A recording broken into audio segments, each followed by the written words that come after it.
Welcome in on this Thursday, June the 18th. Nice to have you aboard another topsy-turvy day around sports, around Memphis. Gorgeous weather, crazy times. Memphis in May has canceled the events that they had moved to fall. There will be no music fest. There will be no barbecue championship festival. That is gone until 2021. Their marketing vice president, Randy Blevins, is going to join us at 3:30. We'll get the lowdown on that decision for sure. The baseball players have countered. They have a new proposal, and we'll talk about that and the feasibility of whether or not the owners will go along with it. Texas football has some COVID issues. The famous Dr. Fauci has said if the NFL plays, it needs to be like basketball's doing in Orlando. It needs to be in a bubble. All of these things happening today. But Dave, he's already countered that and said, don't worry about what he said this morning. He did not. Did he really? Are you serious? No, I'm not. Okay. I'm not serious. I kid. And Dave, Drew, did you see how quickly Dave brushed over the baseball counteroffer? It's not just a baseball counteroffer story. It was at this time yesterday when we bet steak, whiskey, seafood for a year. Ooh. We bet that every Wednesday at Capitol Grill for a year. Was that? Wow. That was the wager, right, Drew? Wow. Drew is Drew. He has gone out of his mind. He's trying to say now that my sentiments about baseball being played. We said we wouldn't have a deal at 3 o'clock. We bet a year of steak lunches and whiskey and tequila. That's what I think it was. I yeah. didn't say at 3 o'clock. CBD. Today. I mean, I'm going to be chewing CBD gum while I'm eating lunch. I never said 3 o'clock today. Well, Drew, get the tape from yesterday as we were closing. Will we have a deal by 3 o'clock? I thought you meant will we have? And a we deal? worked out the wager off the air. Now that was on the air about the deal. You're I'm off to a great start, aren't I? Totally lying about Dr. Fauci and you. Yeah, I'm off to a roll. You are. And let me. So I'm not getting steak and whiskey? No, not on this bet. Not on this one. I can't do Dave like that. I do want to ask you this. Do you know who Mark Hubbard is? I do know who Mark Hubbard is. Mark Hubbard is one of the leaders at Harbortown, and he's Mr. Made cut machine. I mean, he usually doesn't really scare the leaderboard, but he is the machine on playing tournaments and making cuts. He plays a lot, you're right, and he shot a 64 today. So did Ian Poulter. How about a name from the past? Ian Poulter, 64. We usually only hear about him at Ryder Cup time, don't we? Yeah. Now, I'm missing a tri-leader because I've got those as two. Then it's changed. Okay. Yeah, because Sebastian Munoz, Victor Hovland, Michael Thompson, and Webb Simpson, who could end up. I thought Webb Simpson had gotten to 7. I'm sorry. Well, he may. I'm really on a roll. He's 6 under at the moment. Impugn mischaracterize Dr. Fauci, and give out bad information. Well, in 4 minutes. Stay tuned, folks. Let me just check. No, I don't think he was ever 7 under. He didn't. I was wrong. Man, I'm on a roll. This is all 4 minutes in. Wait to see what I do the next 2 hours and 56 minutes. That's the way to tease it, baby. I love it. I love it. That's why you're on the marquee. Thank you, Dave. I'm just proud to be on it. That's all. I mean, really, all I ever wanted was just a little notable, maybe even in italics. That's all I really ever wanted. I swear. You know, I am, since we're just talking about golf for just a second here. If this were one of those great lemon icebox pies at the Germantown or Collierville Commissary, and we're going to be at one of those two tomorrow. He's working that in. And this is not the advertisement. But if it were that great lemon icebox pie you at can the have commissary. One tomorrow. You can have some tomorrow, I promise. Collierville. But envision the pie. All I ever wanted out of sports, out of this, would be just a little bitty piece. I didn't want the whole pie. I didn't want the special recipe. I didn't want the whole bakery. I didn't want the refrigerator to put the icebox pie in. I just wanted an itty bitty piece, and I've more than gotten that. I'm pleased. Count me as happy. I saw a poll the other day. It said 65% of people were the most unhappy they've ever been in existence. Really? 65? I am unhappy. Yeah. I am unhappy about things in our society. I am distressed about some of the things near and far away from us.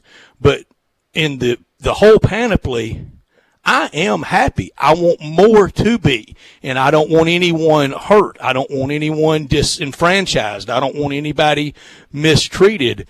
But if I had to answer just that polling question, are you happy or unhappy? I would say happy. And I wouldn't apologize for it. You know what? I would not go so far as to say, judging from what I see, people are happy. I don't know. And, look, it's a cross-section. There are people who are happy. There are people who are sad. I would say the majority of what How would you answer that poll question? Here's what happy or unhappy? I would say I'm happier than unhappy, but I think the majority of the people, maybe that 65% that you're talking about, are anxious.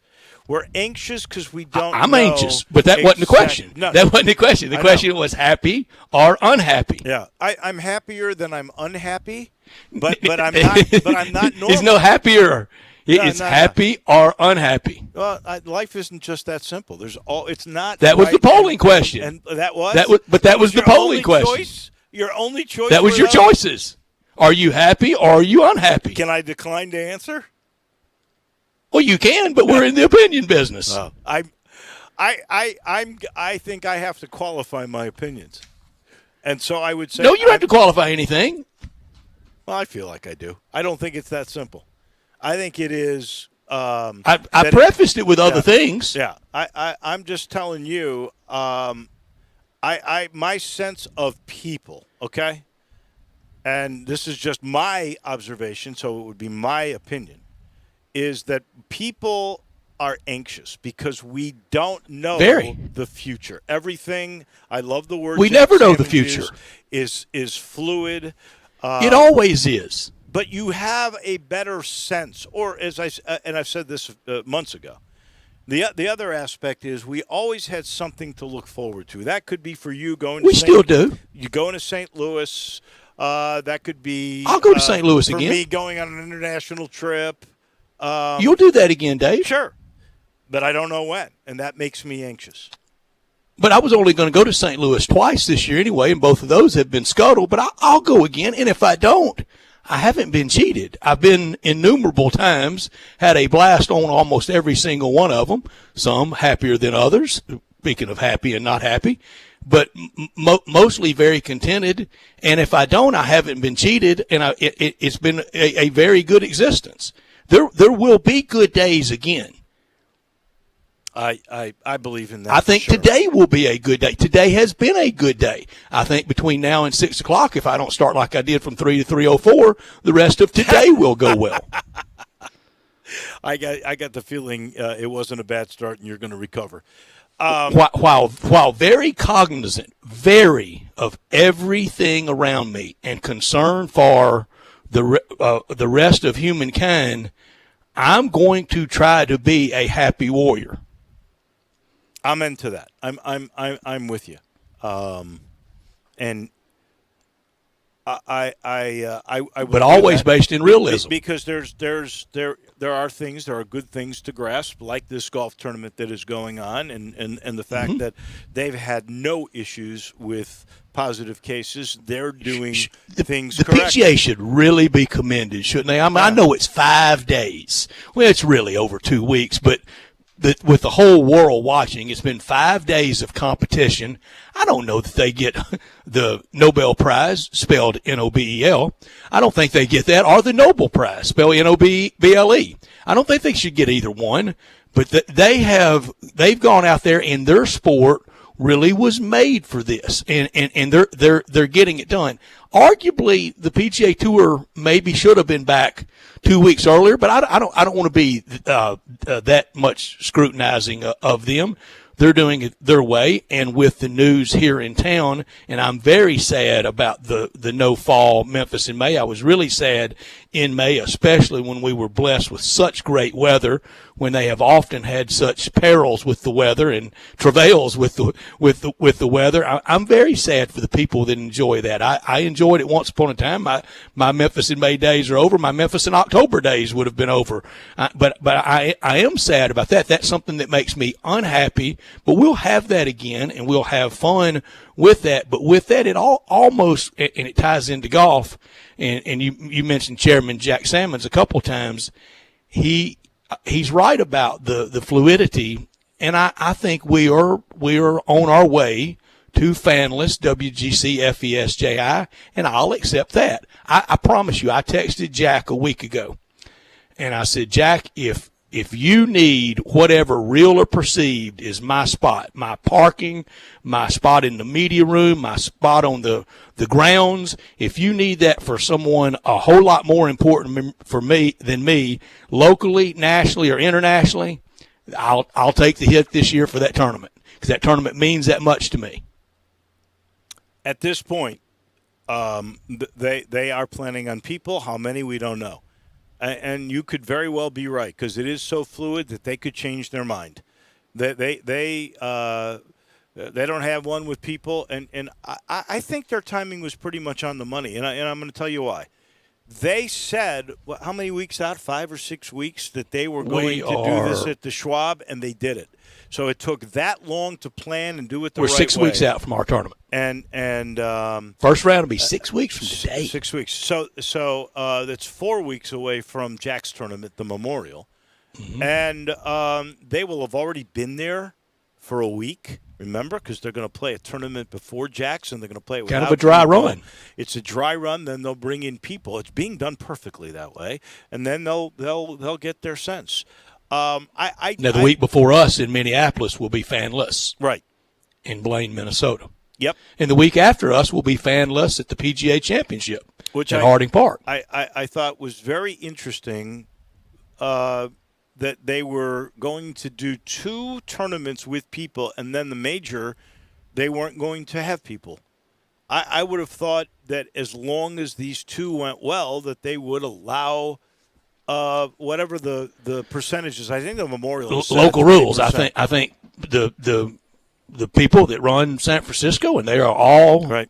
They're all elected by the people. Vox populi, right. Latin for the folks. They're elected. They are elected to vote the people's wishes. Those people have deemed they don't think fans are a safe thing. I am not going to argue with them. They're to run their event how they see fit in their town, how they see fit. There's not going to be people. We know that was already established, and maybe that is the California locality and the government there, and not wishing to press any kind of issues on all of that. So if the one in Memphis and the one in Ohio are successful with people, then that will become the model later in the year. If for Ryder Cup, if we have any Masters, issues, then it won't be. I think that's pretty much the case. And we know now we can have a successful one and move their so-called bubble, because they've gone from Fort Worth to Harbortown and Hilton Head Island, and there were 0 positive tests in Texas, and there have been 0 positive tests at Hilton. And the next week will be a good test, because more into the hot spot or hotter spots of the country, into Connecticut, not far from New York City, not far from Boston, and into a hotter spot next week.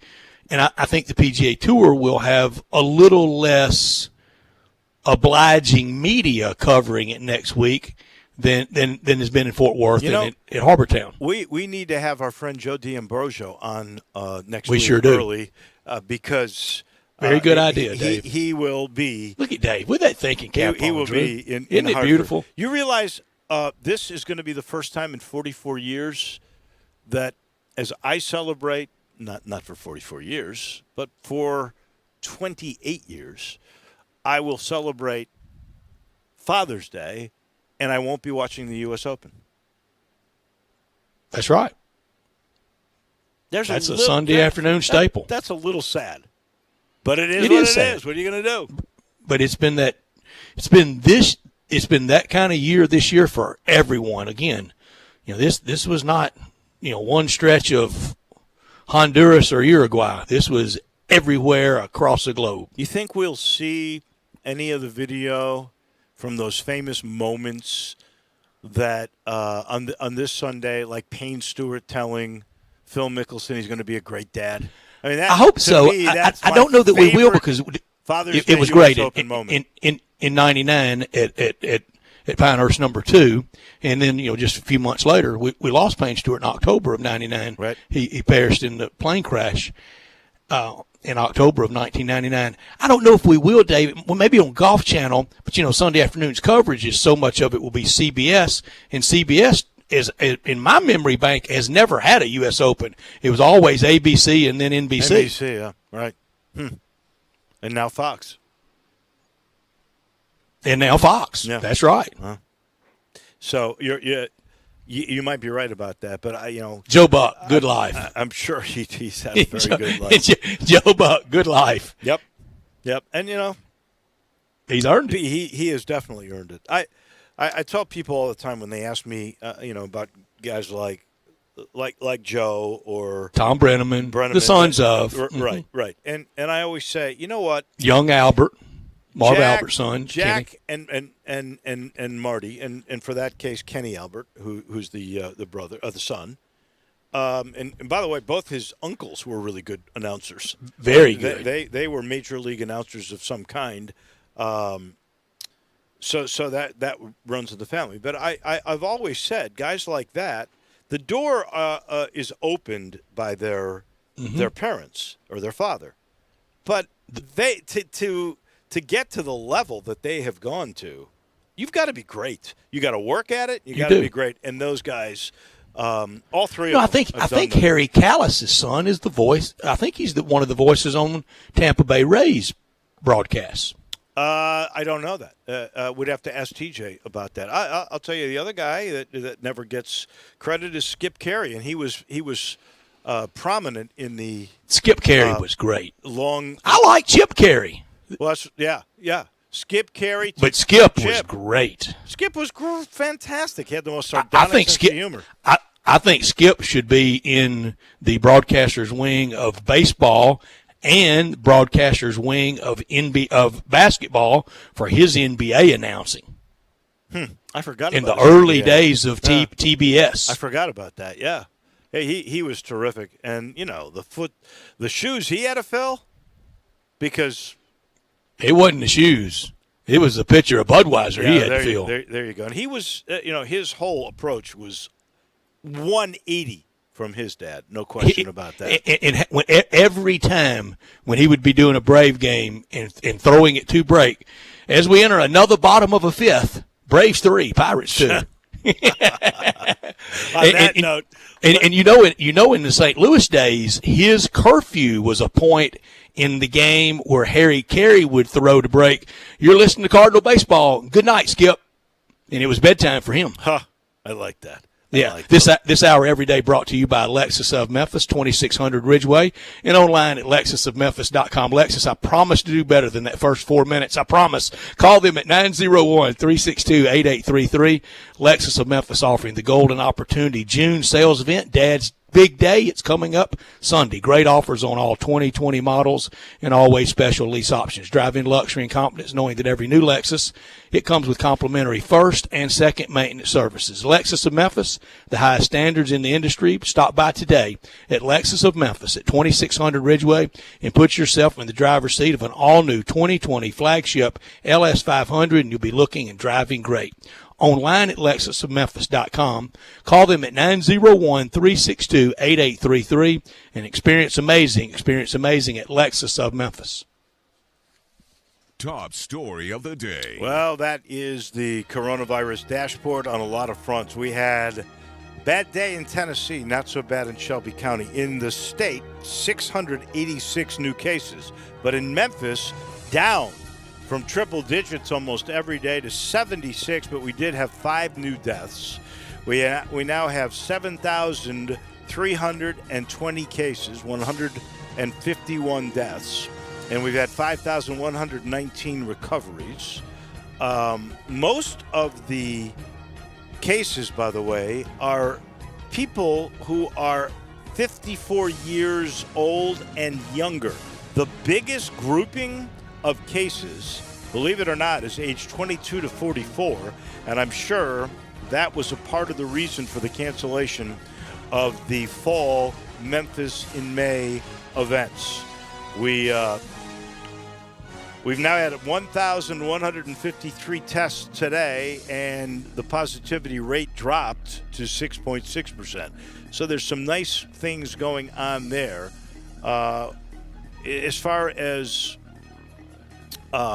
total tests now, 102,685, and we've a new figure that has come out, 4,500 still in quarantine. So we'll add those, I guess, to the numbers when they find out whether they're positive or they are negative. In the United States, almost 2 million, well, over 2.25 million, 2,245,000, 120,000 have passed away. 919, almost 920,000 have recovered around the world. We're close to 8.5 million now. Brett, 8,494,633. We've had 452,000 plus deaths. We've had 4.25 million recoveries, and add 3 more vaccines being worked on. We're up to 142. We got to get it right somewhere. There's more vaccines than Baskin-Robbins has flavors. Yeah, I know it. It's a good thing. Got to be one somewhere in there. COVID-19tracking.com, some numbers. Lowest deaths yesterday on a Wednesday since March. Hospitalizations across the country continue to decline. And how about this note? Florida hospitalizations down versus 1 year ago, since April versus 1 year ago, down 43%. And wow. Tell me why England, with almost double the per capita death rate as the United States, but the Premier League beats the United States team sports back by a month. Spain, France, Italy, Sweden, England, Netherlands, Ireland, all with worse per capita death rates than the United States. What is astonishing to me is those numbers you read of hospitalizations and use of hospital beds. Since April. When we are seeing a spike in that state, big-time spike, and yet hospitalizations are not mirroring that. So these are just cases that apparently are fairly mild. My sports top story, baseball can't even agree that they agreed. They agreed a few days ago, reportedly, and now they say they didn't. Safest prediction ever was closing last night at 6, saying there would be agreement by 3. I'll make the bet with you right now. Tomorrow at 3, we got an agreement. I bet no. So I misunderstood the terms of your question or your bet, because I don't think it'll happen until the weekend, but I think it'll happen. I still think it'll happen. I'm going to bet no every day, and I can only lose once. Yeah, but if we double it or nothing, I'm in good shape. I bet it won't happen over the weekend. I'll say going into Monday's show, we don't have a deal. I'll take a flyer on that too, Drew. I'll take a flyer on Monday at 3. I'll take your Coke bet on that. Double or nothing on the Coke. Yeah. We got to have something to eat somewhere in there. Well, you already owe me for the Schwab. Coke. No. That's the whole schmear, buddy. We'll double or nothing on that one. Not top story. Yeah. Not top story of the day. Well, that's that baseball story, which is hopeful to me. Now we got some room for negotiation. So here's what the players are proposing. About 5 games, yeah. Well, they're proposing 70 games, so you got to come up 10, right? That's big of them, isn't it? Yeah, but they do want a little bit more. They want $50 million in playoff bonuses. They want a 50-50 split of the post-TV revenues. They agree to universal DH for the next 2 years. They agree that it'll be mutual waiving of the right to file grievances, and now it's up to the owners. I think we're going to settle on 66 games. I'll take it. I mean, at this point, heck, I'll take it. For me, my not top story, another good day for the PGA Tour at Harbortown. Mentioned it a little bit just a few minutes ago. It's going off well. one stumble, and not only here come the golf haters, but here comes the shut it down crowd. So golf and the scaremongers would be out. Next week will be a big test in Connecticut. The media won't be as cozy as it was in Fort Worth and in Harbortown, and Connecticut was a much more exaggerated, or not exaggerated, but much worse of a hotspot case. Well, I'm cheating on the number of cases in Connecticut. Do you remember? Well, it's up there big because, that whole Acela corridor from D.C. to Boston really, got crushed. It did, it was sad. It is sad. I'll tell you what I'm going to do. It was horrible. It's nightmarish. I will check the numbers on that as we pause to take this break. And that is what we will do when we come back. Randy Blevins, who is the marketing vice president for Memphis in May, will tell us what went into the decision today to officially end the Memphis in May fall events. He is next. Spend your lunch with Greg Gaston and Eli Savoy on Sport 56 middays, delivered by FedEx. Weekdays from 10 to 1 on Sports 56, 96.1, and 87.7. It's time to tee it up at Edwin Watts Golf Shop's Father's Day sale. For a limited time only, trade in your old clubs and receive a 50% bonus towards inline Callaway or Odyssey Stroke Lab products. All Nike, Adidas, Puma, and Under Armour apparel is now 25% off. Check out the Bushnell Tour V5 rangefinder, which measures up to 400 yards to the flag. And introducing Bushnell's Wingman, the world's first Bluetooth speaker with audible GPS distances. Edwin Watts Golf Shop's Father's Day sale going on now. Edwin Watts Golf Shops, home of the 90-day satisfaction guarantee. Hi, I'm Greg Gaston for Window Genie. Window Genie is a trusted name in window cleaning, but they do so much more. They can take care of your home or business. They clean interior and exterior windows with a streak-free guarantee. They clean gutters, do pressure washing and house washing. They can also clean and seal concrete, brick, and natural stone. Locally owned and operated, insured and bonded. Get your free estimate today and ask for the Sports 56 discount. Call 901-424-4100 and leave the dirty work to Window Genie. If you want to make money in sales, Flynn Broadcasting wants you. If you can sell, Flynn Broadcasting has a great career waiting for you. If you can sell, we have great benefits, salary, commission, sales leads, and a great place to work. If you can sell, let us know today. Send your resume to jobs@flynn.com. Can everyone sell? No. But if you can, Flynn Broadcasting wants you. Apply today at jobs@flynn.com. Start your great career today at jobs@flynn.com. Flynn Broadcasting wants you. This is Eli Savoy from Sports 56 Middays. Join Greg and me as we hit the road again. That's right, we've been locked up too long, so we'll head to Frontier Western Store on Goodman Road in Olive Branch this Friday from 10 to 1. Come join us as we'll have all types of prizes and giveaways, as well as lunch catered by Moe's Southwest Grill. What a great place to get that special gift for a special dad with Father's Day on Sunday. We'll see you Friday from 10 to 1 at Frontier Western Store, 5880 Goodman Road in Olive Branch, as we hit the road again. Hey, it's me, your cousin, from Boston. I'm on the radio doing ads for Sam Adams. Now I'll be known as the Sam Adams guy instead of the dude who fell in the quarry. Sam Adams Boston Lager is crisp and refreshing, which is why I bring a six-pack wherever I go, except the movies anymore. Sam Adams, from Boston with love. Here's the legal part. Watch how fast I can read. The Boston Beer Company, Boston, Mass. Drink responsibly. Now, is that 30 seconds? Are we even close? Now, back to Sports Time on Sports 56 with Wolo and Stack. This hour of Sports Time is brought to you by Lexus of Memphis. Here once again are Dave Wolochen and Brett Norsworthy.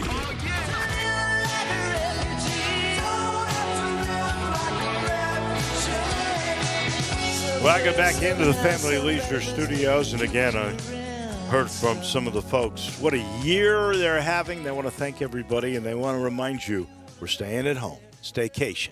Make your backyard a place you want to stay and vacation. And they can do that with complete pool packages starting at under $1,600.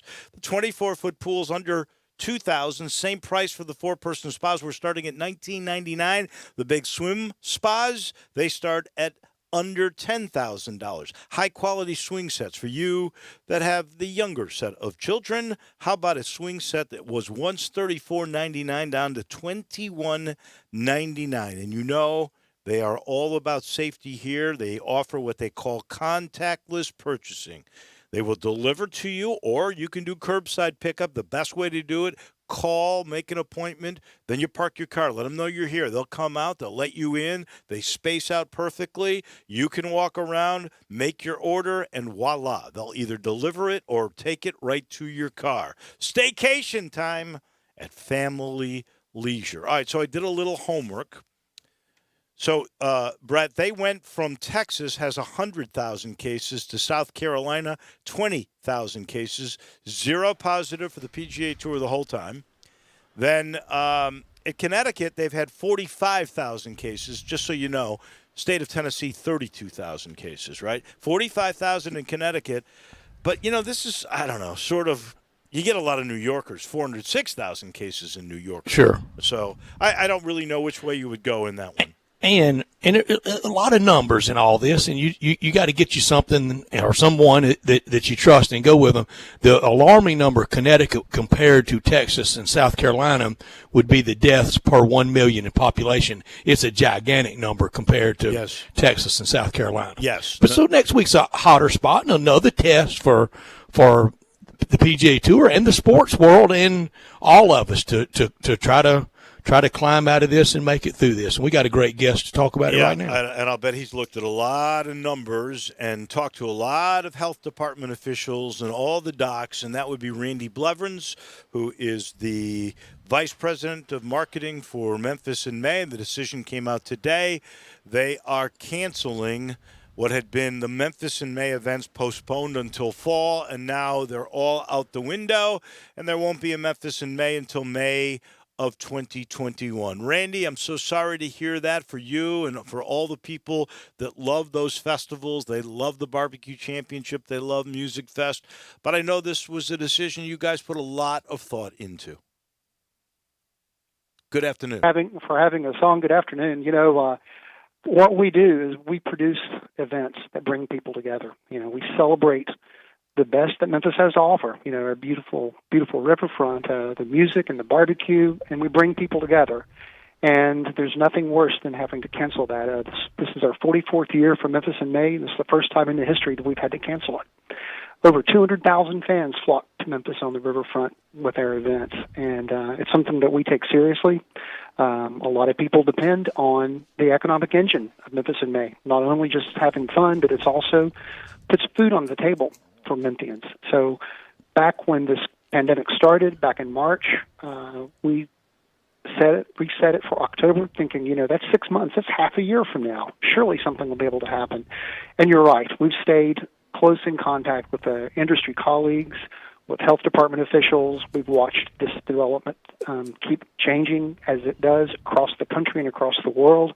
And, this morning in our board of directors meeting, it made a point after a conglomerate of events that really just doesn't make sense. We can't guarantee the safety at this time of bringing that many people together.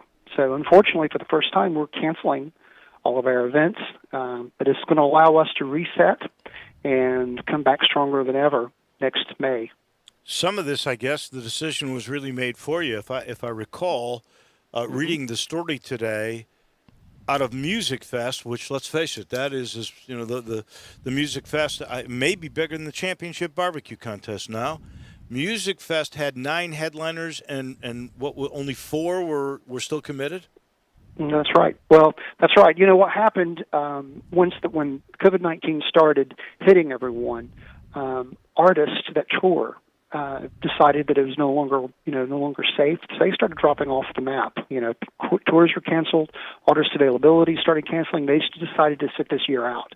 So that's another element. So yeah, you're right. If we were to do it now, at this time, only 4 of the 9, and who knows of the 4 who would actually remain this fall. Yeah, just really trying times, Randy, and I'm with Dave. I feel so bad about it. First time I ever went to Music Fest was 1981 at the fairgrounds. And me too. Love going. I'm a little out of your target age group now, Randy, but I'm gonna try my best to make it next year when we're back down along the river and having fun at it. What was the final medical information you got that was the real tipping point of that we just can't do it? Well, it's a straw that broke the camel's back scenario. I mean, things just keeps piling and piling up, and it really we couldn't see a path for a safe festival at a particular point in time, which is now, because at a certain point we need to really start pulling the trigger and making important planning decisions that you can't back out of. Also, as far as the ticket holders are concerned, if you are buying tickets and buying plane tickets and planning to come to Memphis, and we end up pulling the plug later on, it's not fair to our ticket buyers either. So we felt that now is the responsible time to make the decision. And at this time, there's very little ways that we could actually enforce social distancing at these large events. The Shelby County Health Department has been informing us, as they have everybody else, and we just went here in Shelby County in Memphis. We were supposed to go to the Phase 3 reopening. That's been delayed. Everything's still a giant question mark. So that's at a particular point in time, we set ourselves a deadline for around this point on the calendar to make a final decision. And if the environment didn't meet those certain criteria, then the best thing to do would be to pull the plug, and that's where we are now. You sound, Randy Blevins, a lot like Fred Jones yesterday, who of course is the founder of the Southern Heritage Football Classic, and he basically said we're here for people to have clusters, to socialize, and it was Phase 3 being stalled that for him that was the real message, that he had to make a move. And you sound very much the same way. It's everything, that certainly plays into it. Advice from the our local health department, and then just looking at the trends from the health department front around the world and the country, and also, frankly, talking with our colleagues that produce other major events and festivals across the country. Everyone is in the same boat, and as we stay in close contact with our colleagues that have the same sort of responsibility that we have, no one really is seeing a way for at least now, for us to hold something this soon. So, the responsible thing to do was to go ahead and pull it, and that way we can shore up our resources. We can, dig in and be prepared and come back stronger than ever next May. Because I will tell you this, I'm 100% certain that this city is going to need a celebration when we get on the other side of this. And Memphis in May is going to be a celebration. We will. Speaking of, you're going to save the resources and get ready to go, and I know how much economically this particular festival means to Memphis. So I know it's not going away. But you talked about other places. We've had major festivals that have been canceled, mainly concerts and music things that have where they've been held for 40, 50 years in a row that they're not happening. Will we lose some of those around this country? It's certainly possible. Can't really speak for other organizations, but Memphis in May, we're a nonprofit organization, community-based organization that exists for the benefit of the city. We're a 501c3, but we receive all of our funding, all of our money from ticket sales and sponsorships and income that we produce ourselves at our events. We do not receive any tax funding. But we've endeavored to be great stewards of this gift that we have to share with the city. And while this will be by far the largest financial hit that we've had in the history of the 44-year history of the organization, we're going to be able to weather the storm, and we'll be able to come back and produce the festival in May. So we will be around. We're not going anywhere. Yeah. Randy, how early will you start working on acts and entertainment for next year? Well, normally that's something we would start at the end of the summer, but with the nature of COVID-19, that's I'd like to say it's like someone kicked the Monopoly board. Everything's kind of up in the air. I would imagine that depending on what the COVID-19 restrictions and such start looking at like for first quarter of next year, I imagine we'll start that process into the summer, early fall. Wow. So that's a quicker time frame, but you're going to be in the same boat with everybody. And I know that's right. A lot of these festivals, like the one in New Orleans, you guys sort of get together and say, okay, we're going to try to get this group, and then it's a deal where, you can go to this other one, and we're along the way, almost like a tour. Yeah, it's a matter of convenience. I can't say that that there's a coordination, so to speak, but it is a matter of just basic logistical consideration because it's easier. If someone's in the neighborhood, then you pick up another date the next weekend or the following night. So basically, it's a tour. They call them tours for a reason. So that's what it's about. We may be able to send emails instantly, but if you're going to see live music, it still involves bringing the artist from city to city, and that's what makes it unique. So we talked about the impact on the music fest. What about for the barbecue and the cooking festivals around the country? Have they all just been as devastated as everything else? Everything else, absolutely. Anything that's a major event, that draws a large with crowd density is pretty much gone. It's density. And when you think about the barbecue cooking contest, that involves literally bringing people together and squeezing them together to socialize. And it would be really hard to social distance, in a barbecue cooking tent. Impossible. Could you imagine, Brian? You'd be able to bring both of your friends in, and that's it. Well, and as many folks as you get there too. Even outside a tent, walking along that river path that you have, that you can, you really take in the beauty. There's no way to social distance because everybody's out there. No way. Doing the same thing. It's just not safe. Would all be stepping out into the river, and I wouldn't advise that. No, that's good advice there. Almost do that anyway, according to some. They're having a good time down there, Randy. But it is devastating, but I do feel that you will come back strong. I am now really starting to get worried about early 2021 events, Randy. Well, we don't know. The thing is, we don't know. I'm hopeful that now that this is such a big event, this COVID-19, that there are so many smart people working on this now. And, all of humanity has impacted everyone, and that a solution will come about, and that we'll be able to get back to it. I mean, we've got a lot of human beings that have been affected and a lot of people working on it. As of now, of course, we've canceled our fall event, but it's months and months and months away before May hits us. So, we're hopeful that by then some solutions will be available, and our goal is to invite 200,000 people to enjoy Memphis on the river again in a safe environment, which of course is the most important thing for us. I mentioned a little earlier from the coronavirus dashboard, we got 142 different vaccines being worked on right now, and we just found out about that steroid. Wow.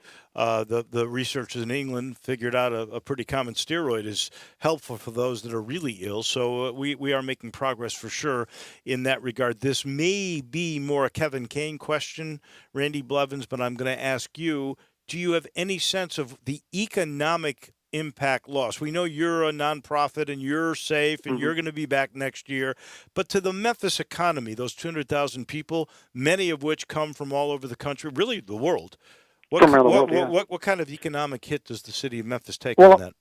Well, in 2019, Memphis in May generated almost $250 million in economic impact. $149.1 million was the official economic impact from 2019.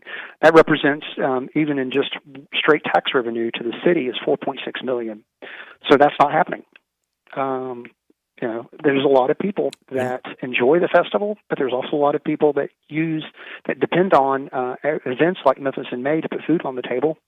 And, that's another event that's not happening. It's, the safety, we have to do it because of the safety reasons now, and it's a giant hit for us to take as a city. But, we'll take it, and we'll roll up our sleeves, get through this, and then come back bigger and better than ever next year. And it'll make it that much sweeter next May, I think. Can't get that 4.6 mil back, but all you can do is carry on and as you just said, make it bigger and better next year. Randy, you have been so kind to be with us today, and we learned a whole bunch. My pleasure. So we thank you. Let us know anything we can do. Well, let's see if you guys put your heads together and come up with a vaccine. We're working on it, Randy. You got the wrong guys for that, I can promise you. You sure do. Man, if you only knew. Thank you, Randy. Thank you. All right, guys. Thank you so much. I really appreciate it, and thank you for taking the time. Our pleasure. Randy Blevins, the Vice President of Marketing. For Great attitude there. Yeah. Dealt a horrible hand. No, yeah. Speaking of barbecue, I am looking forward to going to lunch with you tomorrow at our favorite When was the place. last time we ate lunch together?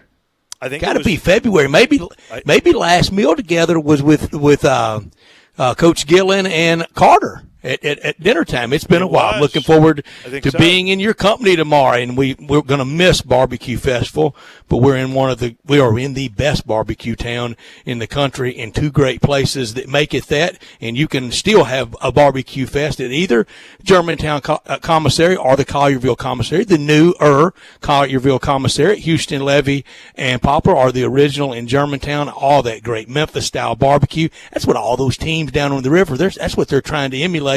That slow Memphis-style, delicious and authentic Memphis-style great food.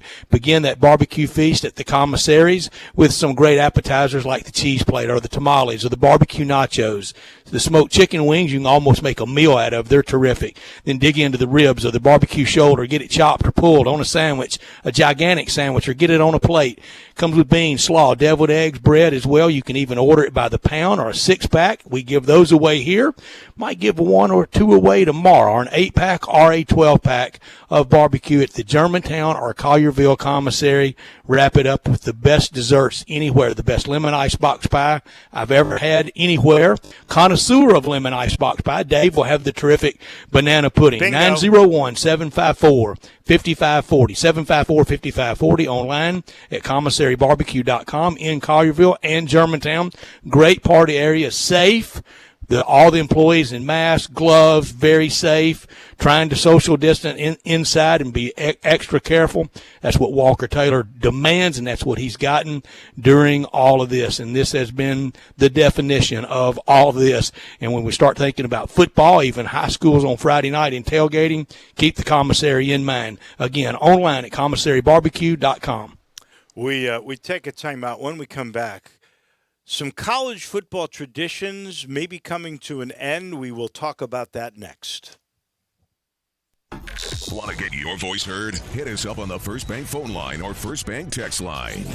Did you know nearly 40% of men under 40 and over 75% of men over the age of 40 experience sexual performance concerns? At the Memphis Men's Clinic, their experienced physician performs a comprehensive evaluation that determines which specific issues may interfere with your sexual performance. These issues can vary and range from anxiety to medical issues, low testosterone, or erectile dysfunction. The Memphis Men's Clinic has evaluated hundreds of men of all ages over the years and reestablished a normal sexual life. The Memphis Men's Clinic will work aggressively to resolve issues and allow you to restore your sexual health and overall well-being. That's the Memphis way. If you're 20 years old or 90 years old, come and get cared for the Memphis way. Treatment that's based on your specific needs after a professional clinical evaluation by their experienced board-certified physician. Call the Memphis Men's Clinic today at 901-443-0475 or visit memphismensclinic.com. Hey, clones, you've heard me talk about Walmart delivery before, but now Walmart has the fastest delivery service yet. Walmart Express Delivery. Get groceries and more delivered from their door to yours with no contact delivery in 2 hours or less. Zero markups. Same low price as in-store. Don't let work, kids, an at-home workout, or whatever else life throws at you right now get in the way of getting what you need when you need it. Try Walmart Express Delivery today. Restrictions and fees do apply.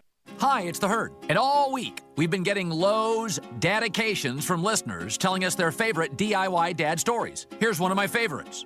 Homeschooling has made our house a chaotic mess. Our space is tight. My husband built a bookshelf to hold all of the kids' projects and books, though. He even got the kids involved. He's a super dad. Listen for more Lowe's dedications or check out the hashtag #DadBuiltThis. DIY dads turn houses into homes. And Lowe's believes home is what unites us. If you want to make money in sales, Flynn Broadcasting wants you.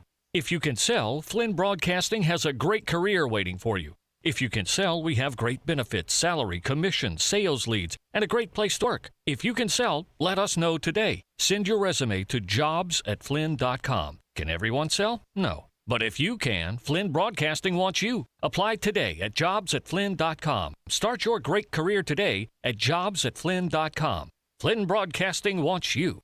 We saved serious cash with our Progressive Home and Auto Bundle and used the money to buy a new boat. Who's ready to water ski?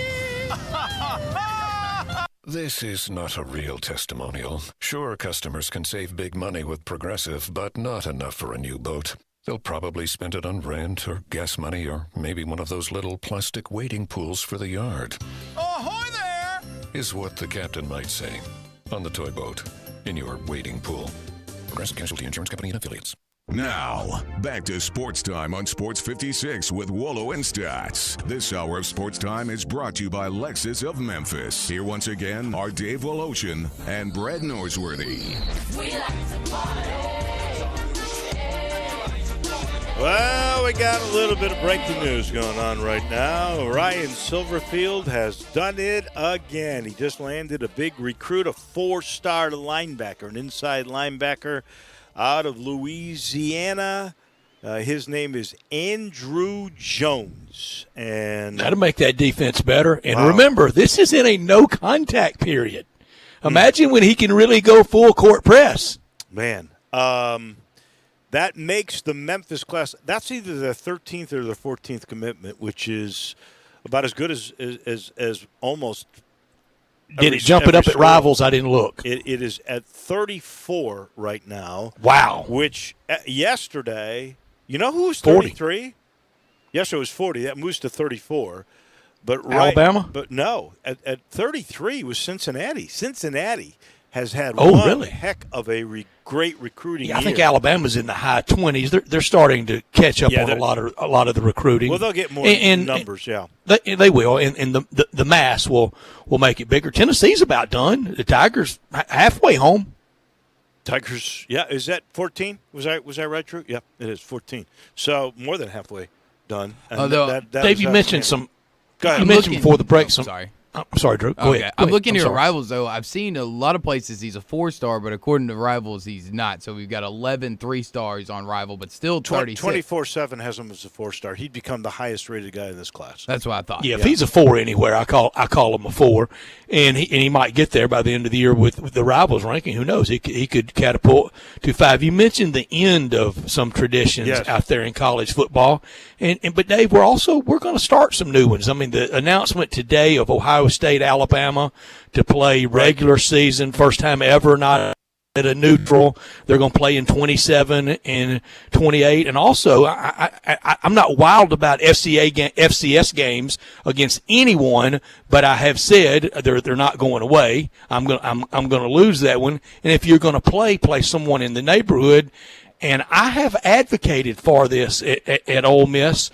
Why not, instead of playing SEMO or Central Arkansas, play Alcorn State, play Jackson State. Mm-hmm. And Keith Carter announced today that in 2028, Ole Miss and the proud program from Alcorn State, the Braves, their athletics director is an Ole Miss grad and good friends with Keith Carter. They got a deal done, so they're going to come in as the FCS opponent on the schedule that year. I just wish everybody would do that. I wish Arkansas would play Central Arkansas. I wish LSU does a pretty good job of playing the locals, and I just think everyone, it would be more fun to keep it local. I wish it would too, and I think Keith Carter's doing a terrific job at Ole Miss, and this is me saying this, not you, but he also said, I think to Eli and to Greg when they had him on that he thought Memphis and Ole Miss should play basketball, but football didn't do it for them, or it was not in their best interest for football.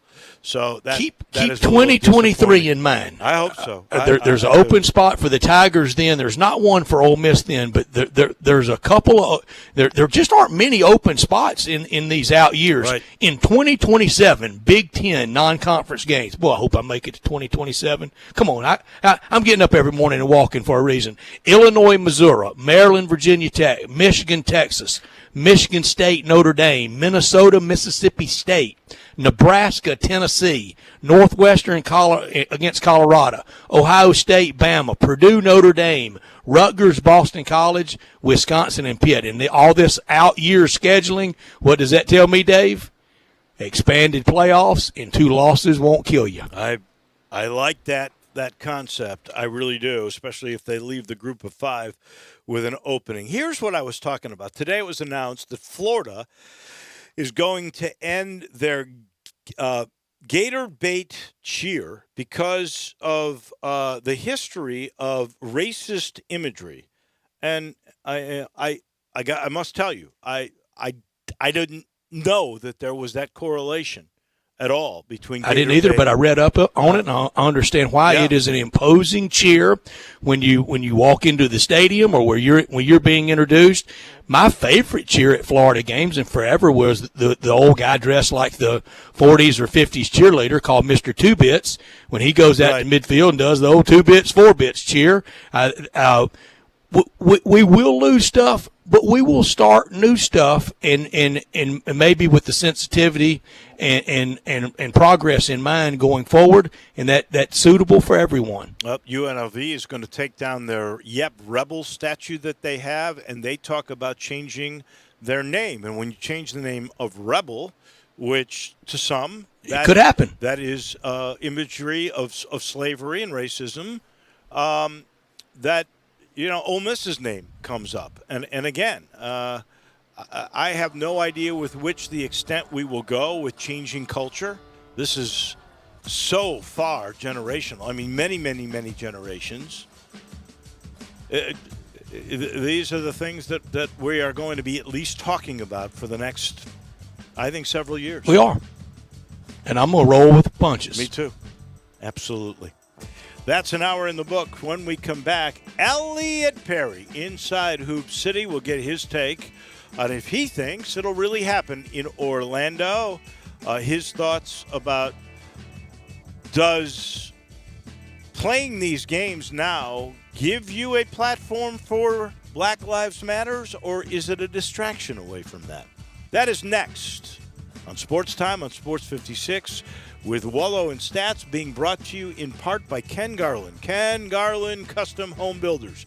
Ken knows it's a big, big, big deal.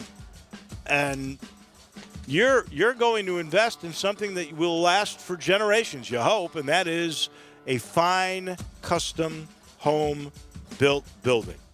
Ken is the best at it. He and his dad have done it for over 40 years. I want you to go to kengarland.com, take a look and see what I'm talking about. On time, on budget, quality construction, working hand in hand with you, a detail-oriented guy who sees big picture at the same time.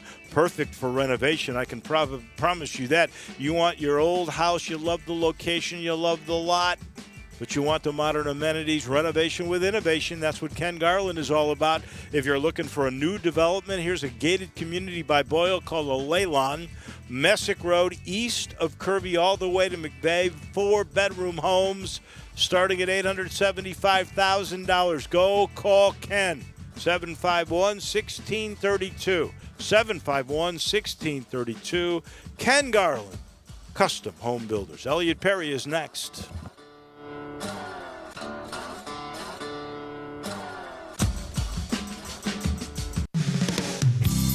DeSoto Auto Sales specializes in late model cars with low mileage. They have the highest standards in the car industry. All of their cars are test driven, checked out from head to toe. Unlimited inventory, every make and model. And if it's not on the lot, they'll find it for you. Walk in the door of DeSoto Auto Sales, 5704 Goodman Road. Within 45 minutes, you can test your car, get credit approval, and finish paperwork within an hour. No shortcuts at DeSoto Auto Sales. Kind, courteous employees, a down-home environment. DeSoto Auto Sales cares about your time. Lowest prices in a 350-mile radius. We're living in a world today where time does matter. Visit them online. Check out their referrals. DeSotoAutosales.com. Very proud to serve DeSoto County and other surrounding areas. DeSoto Auto Sales, 5704 Goodman Road. Call 662-890-7184. 662-890-7184. Come on down to DeSoto Auto Sales. Brian Elder's Roofing Solutions. Chris Price here for Brian Elder Roofing. The storms we've had over the past several months have been devastating to our communities. The rainy season is ahead. You may have not even noticed the dripping in your attic, water stains throughout your home, or even worse, mold and mildew. Please call Brian Elder Roofing and we will send out our project managers to assess any damage. We will not try to sell you a roof if all you need is a repair. We will measure your roof from outer space. 0% for 60 months, even no payments till 2022 are available with approved credit. If you've noticed missing shingles, water stains, leaks in your roof, call us before you call your insurance company at 867-0303. That's 867-0303, and we will provide a free, thorough inspection of your roof's condition. Call 867-0303. Brian Elders Roofing Solutions. With thousands of locally owned Napa stores across the nation, chances are that wherever you call home, we do too. So as America starts opening back up for business, and as more of us start getting back out there again, we'll be in big cities, small towns, and everywhere in between, doing what we've always done to help keep our local communities moving forward. So whether you stop by a Napa Auto Parts store, Auto Care Center, or visit us at Napa Online, you can count on Napa know-how. This is Eli Savoy from Sports 56 Middays. Join Greg and me as we hit the road again. That's right, we've been locked up too long, so we'll head to Frontier Western Store on Goodman Road in Olive Branch this Friday from 10 to 1.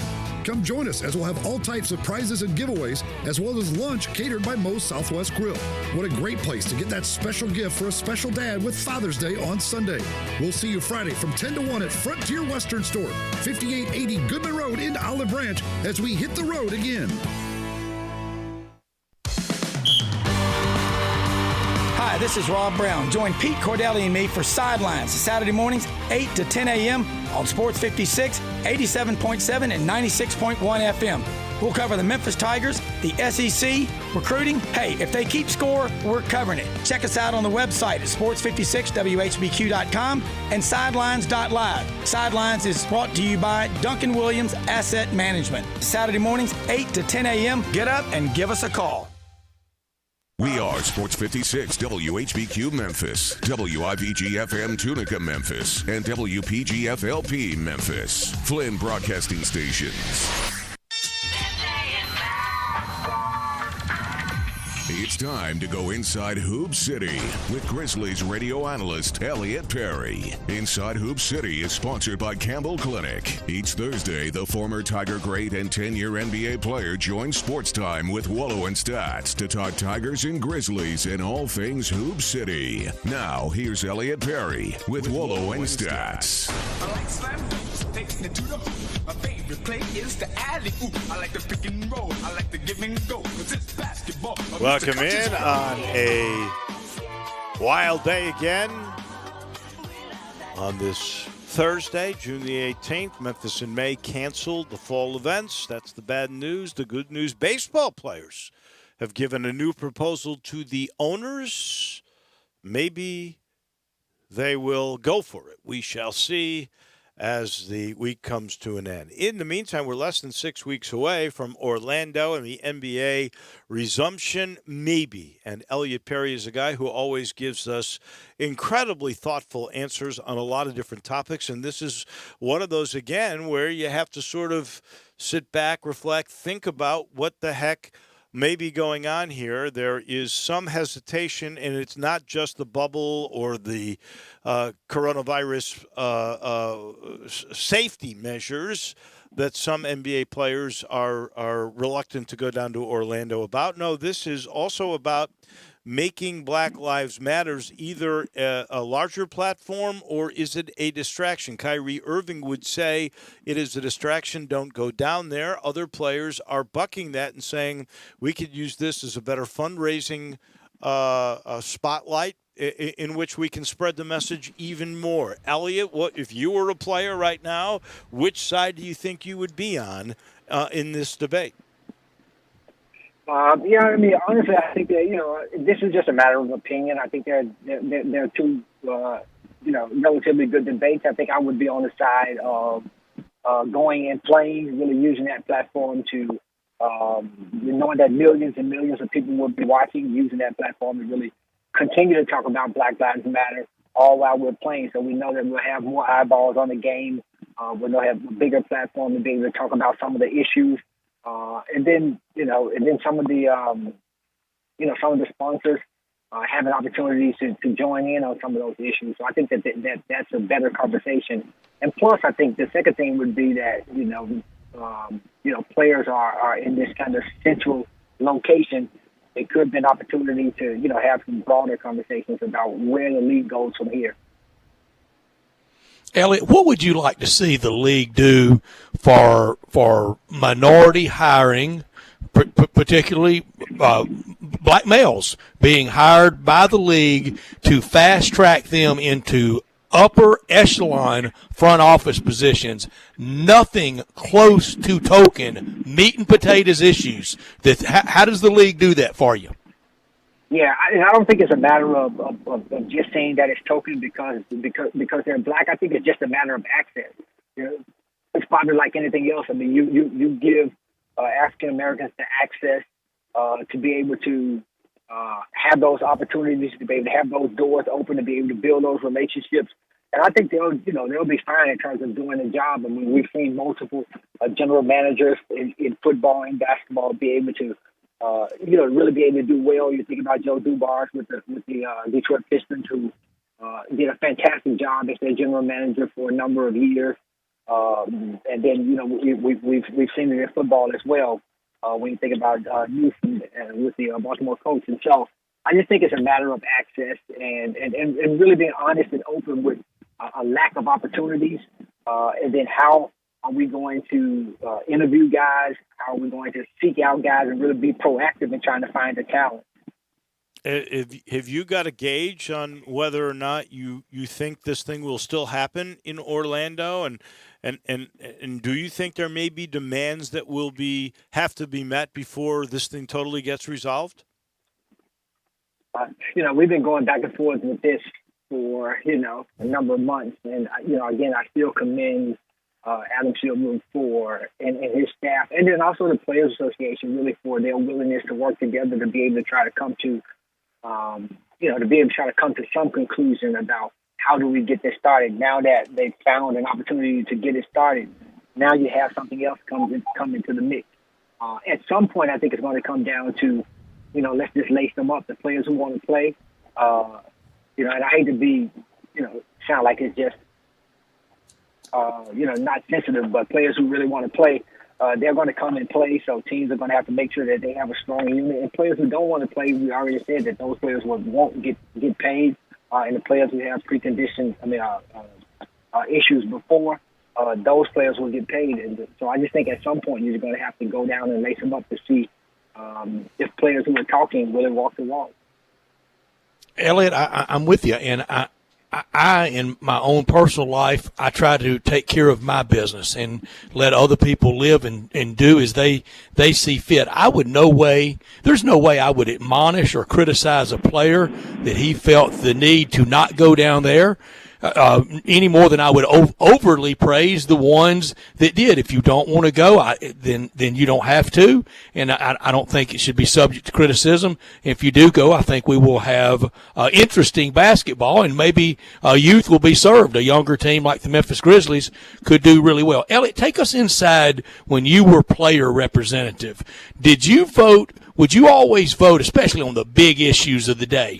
Would you vote after a read of the locker room, maybe even a hand count, or did they give you the autonomy? Elliot Perry, we elected you. You go vote as you see fit. How would you handle it? I think that's a sensitive issue. I think on the big issues, you always want players to have their own voice. And I didn't think that's the kind of player rep I was, because a lot of times what happens is, on some of the smaller issues, and even sometimes on big issues, players, they go with, whatever the rep says or whatever the whole says. And one of the things I tried to do was to make sure that the guys who I was representing on my teams, if we had a call, make sure that you join that call. And I would call guys before the call to make sure that they're joining the call and make sure that they at least have the numbers. That's a tricky one right there. I think on the big issues, I'm really a proponent of players having their own voice and making their own calls. As we get set for going down to Orlando, and I'm just going to be positive and say I think it'll happen. Do you know, will all the Grizzlies show up? Has anybody that you know of so far said that they didn't, for various reasons, want to go? I don't know that. Maybe I haven't heard. So I mean, my hope is that. I mean, that's just my hope that we would have our home team there and healthy. But again, that's a matter of choice for guys, and I understand both sides. But again, if it was me, if you were asking me as a player, I mean, my choice would be to go. I do think, and when we get there, Elliot, it's going to be. I'm not out here calling for a Grizzlies upset over the Lakers, but I think a young, energetic team that will just be the buttons popping to play some ball and pick back up in a glorified summer league type setting. It will be the best summer league ball ever. It'll be fun watching the ebb and flow of the Grizzlies and to get back to some semblance of normality. We may not have our local broadcast teams describing the information for us or not. We may very well have that, but we will be very thirsty and hungry to see the Grizzlies back in action. Yeah, no question about it. I think not only the Grizzlies, but all teams, but particularly the Grizzlies. They had gotten off to a really good start. They were playing well, gelling together, and it may be the first time that we see this team completely healthy. It's going to be tremendously exciting for Memphis to be a part. To be a part of this. But I also think overall for the league, just in general, because we haven't had sports in such a long time, I just think everybody is going to be ready to go to be able to watch great players like LeBron James and the Greek freak Giannis and other players who are coming out, because I think this is going to be a unique championship. Well, I would say a unique opportunity to win a championship. And so I think everything is going to be raring to go.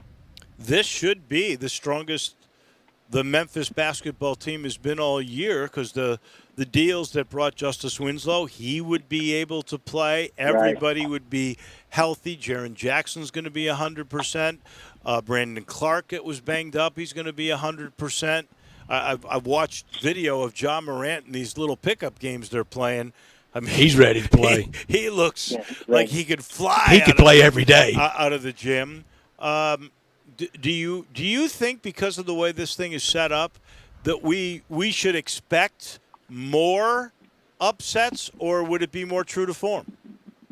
I would say that, look for something. I would say look for something to happen. I mean, again, there are a lot of good matchups, particularly in that 6-7, 6-3, 5-4 spot. That could be, that could be unique. I mean, if somebody maybe like the 76ers had to play Boston in the first round, it could be something odd like that where, that could be a really good matchup. But, Grizzlies is a young, dangerous team that's down towards the bottom. The Western Conference, Dallas is a good team. You expect Dallas, if they're fully healthy, to come out and play teams well. Yeah, I would expect, I don't know if it'll be true to form all the way through. I would expect one upset somewhere. I would too, Elliot, and I've said, and it's going to be hard to pick it when it gets around picking time for all of us as we look at a bracket of some sort. But once we get down to the Final Four, Eastern Conference Finals, Western Conference Finals, I think there's going to be one in there go, man, can you believe they made it? And I don't know that Philadelphia completely fits that, but a healthy Joel Embiid and a hungry Brett Brown, I do think are a pretty lethal combo. Well, I mean, I just think that Philly, their record doesn't show, but that is a talented, dangerous basketball team. I mean, you think about the pieces that they have. I mean, they could play with anybody, particularly if they're fully healthy. I just think that they have the weapons to compete with anybody and to upset anybody, other than maybe a Milwaukee, because Milwaukee is so deep. I'm glad you brought up Milwaukee, because this team was on pace for a while to be thought of like the great Bulls teams. The one that won, what was it, 73 games. Like the Golden State Warriors, I mean, they were on paces that were amongst the best ever in the league. Now they did slow down just a little bit there toward the end. I still think, in my mind, when we're picking, unless something crazy happens. Everybody loves to talk about the Lakers and the Clippers. I like Milwaukee. I think they could win the title. Yeah, I do too. I mean, I really like the Bucks. I think because they have the components, everything they need. Not only do they have a star in Giannis Antetokounmpo, but they have a second guy in Middleton. They have great role players. I mean, guys who, and when I say role players, sometimes these guys do not get outside of themselves. They have great role players that play within themselves. They have a really good bench, a great system, and overall they like each other. I mean, you see this team just go out and they're a very unselfish basketball team. And so I think having a little taste from last year, being upset last year by Toronto. Sometimes you have to get knocked on your butt a couple of times in order to, finally get over the hump. And I think, they feel like they have enough to get over the hump this year. Elliot, we've really seen that historically in the NBA. That team that kind of has to have that scab. Dallas had to go through it. Toronto forever had to go through it, and even way back, the Bulls had to go through it. They had to be initiated by Detroit, and Detroit had to hand them the mantle, and they didn't really want to do it very much with one of the worst sportsmanship displays ever. Yeah, no question about it. So yeah, like I said, you got to get knocked on your butt a couple of times before you ultimately get over the hump. And I will say one other thing is, I know people are not discrediting the Clippers, but, again, I think that they are a team that's just as deep and just as tough, and they have two guys that leads them who are as good as anybody in the league on any given night, in Paul George and Kawhi Leonard. So look for them to be, and then, the thing about that I like about them too is, they're two guys really off the bench are really two starters. And so those guys can be incorporated both with the starters and still be able to lead their bench guys. And so they are a very deep and dangerous team as well if they're healthy. All right, since you brought up Paul George and Kawhi, that is a great tandem, no question. I mean, let's face it. Very rested. Toronto doesn't win the championship without him. But if you got a team right now, I'm not talking about building for the future, and you can have those two or LeBron and AD, which one are you taking? Ooh. Yeah, I'll take LeBron and AD. I mean, I just think. I think the answer to that's always LeBron, isn't it? LeBron is what he is. I mean, I think he is not only a guy who can score, he understands the game completely. He's a coach out on the floor. He's a facilitator. He can rebound. He can do it all, and I think he can control games. And I think AD, again, it's always a mismatch with AD. I think overall you're going to have a mismatch every night with AD. He can play inside out. He can knock down three-point shots. And not only that, he can protect the rim. So I'm going with those two guys. Elliot, as always, we appreciate your candor, and hopefully we'll know more about Orlando and everything else next week. I know that is sort of this was supposed to be talking about the championships, and Inside Hoop City was coming to an end, but we're going to call on you when this thing in Orlando, because I think it's going to happen, takes place, and I know we're going to end the regular season Inside Hoop City with you next week. Thank you so much for all of your insight all year long. Yeah, man, I certainly hope we get this thing going, so go Grizz. Go Grizz. Thank you. We appreciate it. Thank you, Elliot. Our Thank you. Title sponsor this hour of the program is Homer Skelton Hyundai in Olive Branch. Genesis of Olive Branch, same building, getting bigger. They're going to devote a whole segment now, a whole side, to just the Genesis cars. The SUV's coming now. They've been delayed a little bit because of the pandemic. Things have slowed down everywhere with production of new vehicles in Detroit and everywhere. It's just the way of the times. But there are still new cars on the lot. And with those new cars, because this is Homer Skelton, this is Genesis of Olive Branch, they find ways to motivate you. 0% financing for 84 months. And on select models, 120 days, 4 months before you have to make your first payment on either a Hyundai or a Genesis if you've got the right model. Some of them are 90-day deals. They get it. They know right now might be a little hard on cash. You're just going back to work. Economy's opening back up, and you will be ready in 3 months. Well, you can get out the car right now. if you go to Homer Skelton Hyundai or Genesis of Olive Branch. Technology in the Hyundais and the Genesis cars, the luxury cars, unbelievable. It's the best way I can say it. I mean, the performance that I have, my G70, my Genesis, fastest car I've ever had, when I put it in the sport mode, not only does it go faster, the frame sets up to handle even better. It's just fun to drive and durable. All these Hyundais, all these Genesis cars, you get a 10-year, 100,000-mile limited powertrain warranty. All you've got to do is get on Lamar, right into Mississippi. Craft Road is exit number 1. Turn left. Go see Chris True and all the gang. They've been together for a long time at Homer Skelton Hyundai and Genesis of Olive Branch. Little breaking news. Kansas basketball coach Bill Self is threatening You want a good laugh? legal action against the NCAA. I don't know if that's comedic How many times has that worked? Or just arrogant.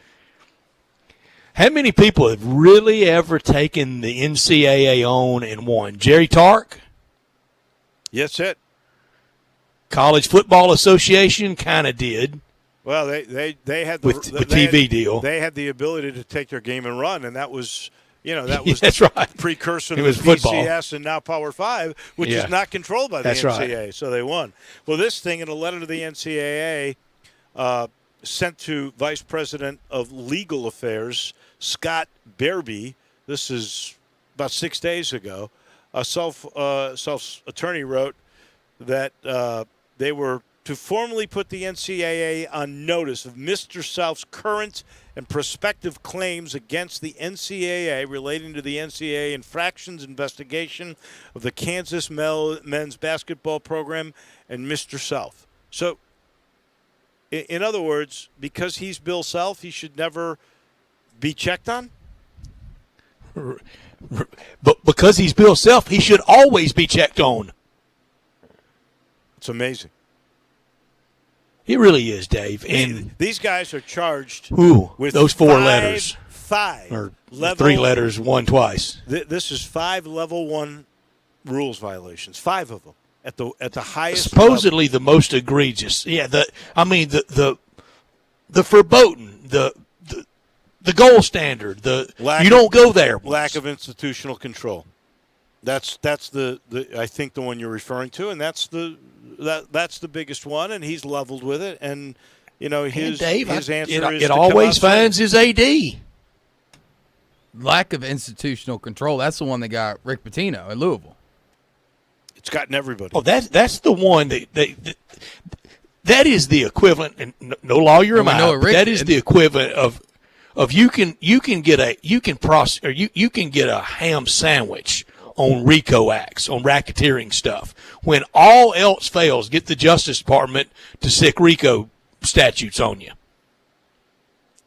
Well, and that's what lack of institutional control.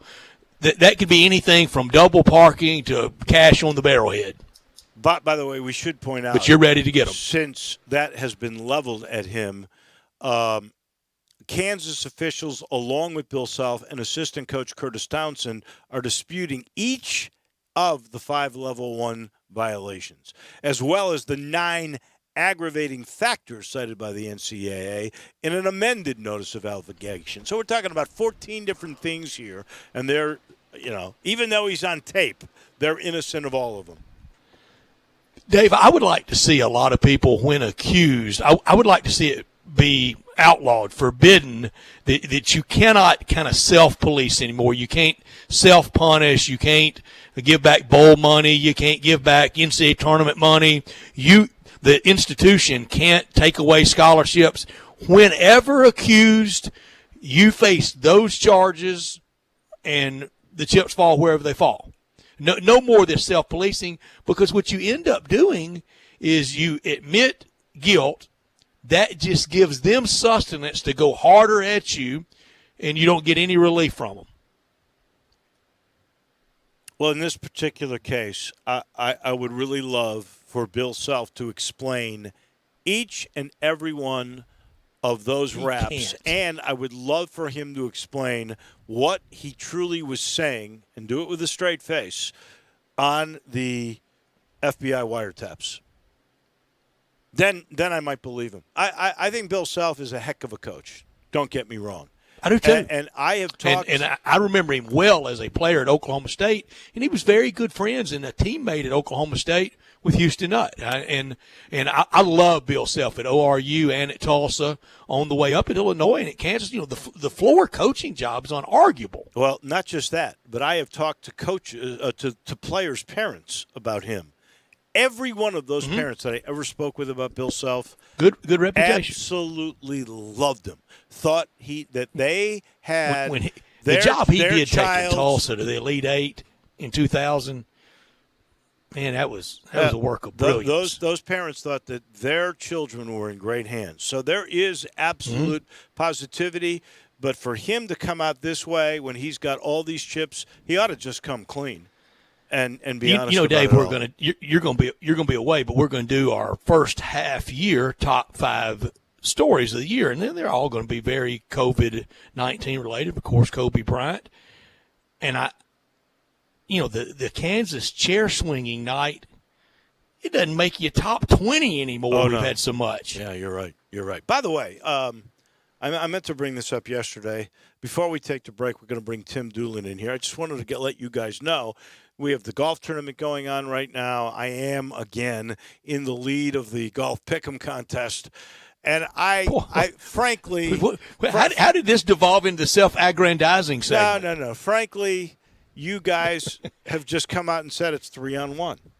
And I am going to be away for a couple of weeks. Yes, we did say that. We'll pick for you. We will torpedo you. No. We will sabotage it beyond recognition. Sorry. You will have Morris Satolsky every week and Ed Fiore. I hate to tell you this, but I've gotten an agreement. You're bringing in ring. I've written in a contract. It is all set up and May I done. guess? Sure. Guess. Jay Hasselman. No. That wouldn't have been a bad idea. No. I have decided he has agreed picking for me. Jerry Lawler. Jerry Lawler from Game Day. No. Come on, laugh. That was a good line. Now, come on, Drew. You help me out a little. That was a good one. Clap it into the camera. I love Jerry. I could have asked Jerry, but no. I'm getting a pro. I'm getting Ted Butler. Ted Butler will be making my picks. Because you went off the top rope with a pro. You got it. Did you clear this with the Standards Acts Committee? An ethics committee. I don't think he did, Drew. I didn't get a memo. I am. Because this is an amateur picking contest. I am that committee. He's a professional. It means that much to you, Dave, to have to go bring in a ring or pro like Ted. It's a matter of trust, and I couldn't trust you. If it means that much to you, we'll let you win again. Thank you. You'll let me win. Got it. Just like we did last year. We're going to find out whether this new proposal by the baseball players to the owners, does it have I ain't a holding chance? my breath. Does it have a feasibility that we could see baseball in the middle of July? Tim Doolin has the answer, and he is next. Start your day with Sports 56 Mornings with Peter Edmiston and CJ Hurt. Right here on Sports 56, 96.1 and 87.7 FM. It's time to tee it up at Edwin Watts Golf Shop's Father's Day sale. For a limited time only, trade in your old clubs and receive a 50% bonus trade-in towards any participating Cobra inline golf clubs. All Nike, Adidas, Puma, and Under Armour apparel is now 25% off. Check out the Bushnell Tour V5 rangefinder, which measures up to 400 yards to the flag. And introducing Bushnell's Wingman, the world's first Bluetooth speaker with audible GPS distances. Edwin Watts Golf Shop's Father's Day sale going on now. Edwin Watts Golf Shops, home of the 90-day satisfaction guarantee. The landscape is so beautiful at Town Village Audubon Park. Nestled in the heart of East Memphis, located corner of Park and Cherry, is a beautiful residential neighborhood. Looking for a great place to retire, but you still have a very active lifestyle? Then visit Town Village. Only requirements that you're 55 plus. Prices per month starting at $24.50. The Gourmet Chef welcomes you to visit our restaurant and bistro. Package includes 3 complimentary meals per day, maid service, free local transportation, monthly coffee club, themed dinner parties, lots of fun. Visit us and call Daniel or Bo at Town Village Audubon Park at 901-374-7342. There's no place like home. Town Village, Audubon Park. Hi, it's the herd. 66% of dudes start to lose their hair by the age of 35. Start noticing thinning hair? Probably too late. Lucky for you, it's 2020. Medicine and science can help you do something about it. Hims basically helps guys be the best version of themselves. FDA-approved products. The best part? You don't have to meet with a doctor in person. Couple of questions online, 4 or 5. A licensed physician reviews it and determines if a prescription's right for you. I recommend it. Check them out before it's too late. My listeners can get started. First month free. How's that? Go to 4hims.com/Colin. Prescriptions do require an online consultation. Doesn't take very long. A physician's there, man or woman, determines if this prescription is appropriate for you. Most will be. Offer valid only if prescribed. 3-month minimum subscription. Additional restrictions do apply. Check out the website. It's got all the details and all the safety information. Check it out, guys. FDA-approved products. 4hims.com/COLIN. Family Leisure's here to make staying at home more enjoyable for you and your family this summer. Complete pool packages starting at $15.99. 24-foot pools only $19.99. 4-person spas starting at $19.99. Swim spas starting at under $10,000. We are offering contactless purchasing, deliveries, and curbside pickup. Give us a call to schedule an appointment or to place an order. Stay safe with Family Leisure. Now, more of Sports Time on Sports 56 with Wolo and Stats. This hour of Sports Time is brought to you by Homer Skelton Hyundai. Here once again are Dave Woloshin and Brad Norsworthy.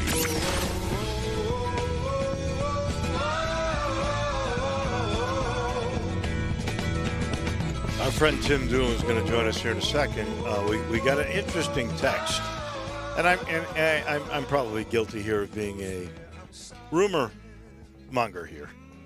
But this comes from the First Bank text line. It's not me, really, who's saying it. I'm just passing along some information that we got from somebody who texts us an awful lot about golf. He goes, or it could be she, Wallow and Stats, some good rumors coming out. Rental properties, including deposits, being received for Southwind properties, including Justin Thomas, Patrick Reed, and Tiger Woods. A deposit Great is just news. a deposit. Hope it's true, but didn't we do this last year with the house going to be repainted and all that stuff? We did. Hey, what did we do last week? We had yacht number sightings. Didn't we? Yeah, we did. Let's turn our attention to what used to be America's pastime, the baseball. He's on a yacht as we speak. Yeah. Baseball players have brought back a proposal for the owners. Instead of 60 games, 70. Season would begin when they said July 19th. It would go all the way through September 30th, 3 more days than they had originally put out there. $50 million in a playoff bonus, 50-50 split of post-television revenues. There would be a universal DH for 2 years in both leagues. The playoffs, by the way, would be expanded for 2 years, and the players say they will, but the owners also have to agree that they would waive any right of filing a grievance. So now we know there's the counteroffer from the players to the owners. It's not that far removed, really, from what the owners offered yesterday. So let's bring in our baseball expert, Tim Doolin. And Timmy, tell me, does that strike a chord? Do you think there's a chance the owners will do that? I think so, yes. Wow. Yeah, I do. Love it. I do. I think that. Love it. I think we're two things. They've bantered it back and forth enough. We're getting closer each time, it seems like. And in the same regards, we're running out of time. So owners know that, players know that, and if it goes much farther, they're not going to play at all. So I think you're going to see an agreement made by the weekend. Great point, Tim. And in any negotiation, you have to have deadlines. That gets things moving. And you're right. We just do not have many waking hours left to have spring training 2 and baseball games to begin, say, they're saying July 19th. The weekend of July 17th, 18th, 19th. That would be 2 weeks before the NBA restart. Baseball could get out there and make up some goodwill in that 2 weeks with kind of having the day in, day out dance floor to themselves. Yeah, I mean, there's no question the goodwill could be made up. I guess part of my concern is I would hope that even though we don't have a deal, I would hope that Major League Baseball, the media, the television crews, ESPN, Turner, whoever is going to be putting these games on TV, is getting very creative to capture the attention and keep the attention of the fan base. As we know, baseball is a very boring sport at times. If you're not there, and you're not enjoying it, I can watch it on TV. I can't watch it on TV 24/7. Although we're so hungry for live sports, and in this regard, baseball. I just hope that they're doing a good enough job behind the scenes ahead of time, and they'll have a little bit of time for it. So you're so right. I want to see ESPN do it with the gusto that they do the NBA and the NFL and college football. Could we get baseball presented in 10% of the love and the gusto that we give College Game Day for football season? Well, I think so, but here's the tough part, Stats, is as many games that are going to be being played, and it's not like once a week like College Game Day for football and basketball. I think that there's a lot of smart people out there that hopefully have the pulse of what the fans want. That's the critical piece. And we go back to Manfred wanting to speed games up and all that. That's not the focus. I wouldn't worry about that, even in the long term. I wouldn't worry about it. But and hopefully they'll be presenting a really good product, or the best product they can present without fans. I think ESPN has always done its best to try to promote the game. I think they've done it with zeal. Their baseball tonight, that was a big hit for a long time. It got canceled. I know it did, but that had to do with interest. It was not ESPN's fault that it wasn't captivating America. They were uninterested. You think they were uninterested? ESPN was uninterested. I don't think they initially were, though. And one of the top Adnan, I can't pronounce his last name, but he was out for leaking how uninterested they were doing it. He was Adnan Verk. He was fired over that for being the source at the New York Post on we just go through the motions at ESPN on baseball coverage. True. That's what happened after the numbers weren't very good. But in the beginning, when they had they did the same to hockey too. The great Boston Globe writer, Peter Gammons. Peter Gammons. When they had Peter Gammons on that show, and it was the first time we were seeing highlights of every game every night. That thing was well watched. For whatever reason, it lost the fancy of America.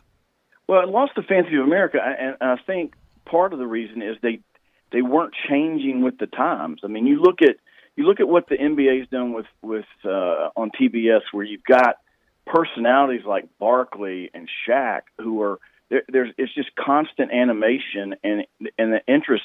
So people would watch that show. And the game day crew, yeah. They wouldn't do it just to see the highlights. They were doing it to say, what are these knuckleheads going to rag each other about tonight? Entertaining. That's entertaining. Mm-hmm. And I don't think baseball. I don't think baseball tonight changed the format at all. To be honest with you, over the years, I think they just kept it status quo. And then, as they saw that there was no interest, they said, "We'll just do away with it." And the profit portion at ESPN, baseball got smaller and smaller, and college football and the NFL and the NBA kept growing and growing. I wish, now I know it's only 3 weeks in Omaha, but they present the College World Series in a fantastic manner, Tim. No, they do, and I think that Major League Baseball and the NCAA and the College World Series were working together. I mean, they were actually going to have the draft from Omaha this year if everything would have worked out. So in those regards, they were making some positive moves to create more fan interest in the draft. And I think you're going to have to continue to do that. And in this situation, I think it's imperative that you create some uniqueness and some excitement to get people to and like look what they did in spring training where they mic'd up Mookie and they mic'd up some other guys. I'm not saying do that all the time, but that was good. That was good TV. If you were putting together a Baseball Tonight show, and you were trying to get the right mix, the right chemistry for talent, who would you have? Who would you ask? Oh gosh, I mean, you know, I'm not an A-Rod fan, but he has done a marvelous job of building his brand. Obviously, J-Lo hadn't hurt him, but here's a guy. Look, here's a guy that admitted he did steroids and has basically been forgiven. No one even talks about it now, and he's all over the place. So he would be on it just because we're talking about him. You know who I would have on it? Peter Edward Rose. Yeah, you know, here's the problem. He with was Pete terrible on Fox. I He didn't wasn't like him. very good. He is a topic, but he's not very good, and he's not well liked at all by the guys that sit on the set with him. I can tell you, Frank Thomas. Well, nobody's didn't like ever him. liked him. Yeah, no, I understand that. But I don't know that. Look, I don't know that today's fan gives a rat's ass about Pete Rose. Pardon my French. I just don't think they do. I think that you're going to have to figure out, whether it's through polling or whatever, what's your fan base? Who are you trying to attract, and who do those fans follow the most? What about Jose Canseco? No, I don't think he's worthy. I don't know that he's even a good interview. I don't know that he's good in public speaking. You know, Cal doesn't want to do it, and he doesn't have near the personality that I think you need to attract those fans. Although he's awesome, John Smoltz is great, but he's a little dry.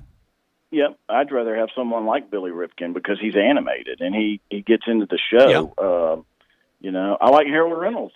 I think Harold brings a huge amount of credibility to the I like scene. Mark DeRosa on MLB Network. Yep, Mark's good. What about moderating it? Would you have Bob Costas? Would that help yeah, sell it? No, I think If you Bob could, Costas. what's your budget though? Yeah, that's right. His number may be a little big. You don't think Ernie and Charles and Kenny and Shaq are making money? Yeah, but they probably got, they are. you know, depends on how much money they got coming in from the advertisers to cover those guys' salaries. Yeah. I think it's making hope, money. I think, to sum that up, I just hope that they get creative enough to not just keep the attention of the fans for 3 weeks. And hope that by the playoffs that we will have some fans in the stands. I don't know that we will. Tim, if that would be a great thing. If somebody hits 400, will you recognize it? Oh, absolutely. I would recognize it. I'd have an asterisk beside it, but I would recognize it. Look, we are yearning for some storyline.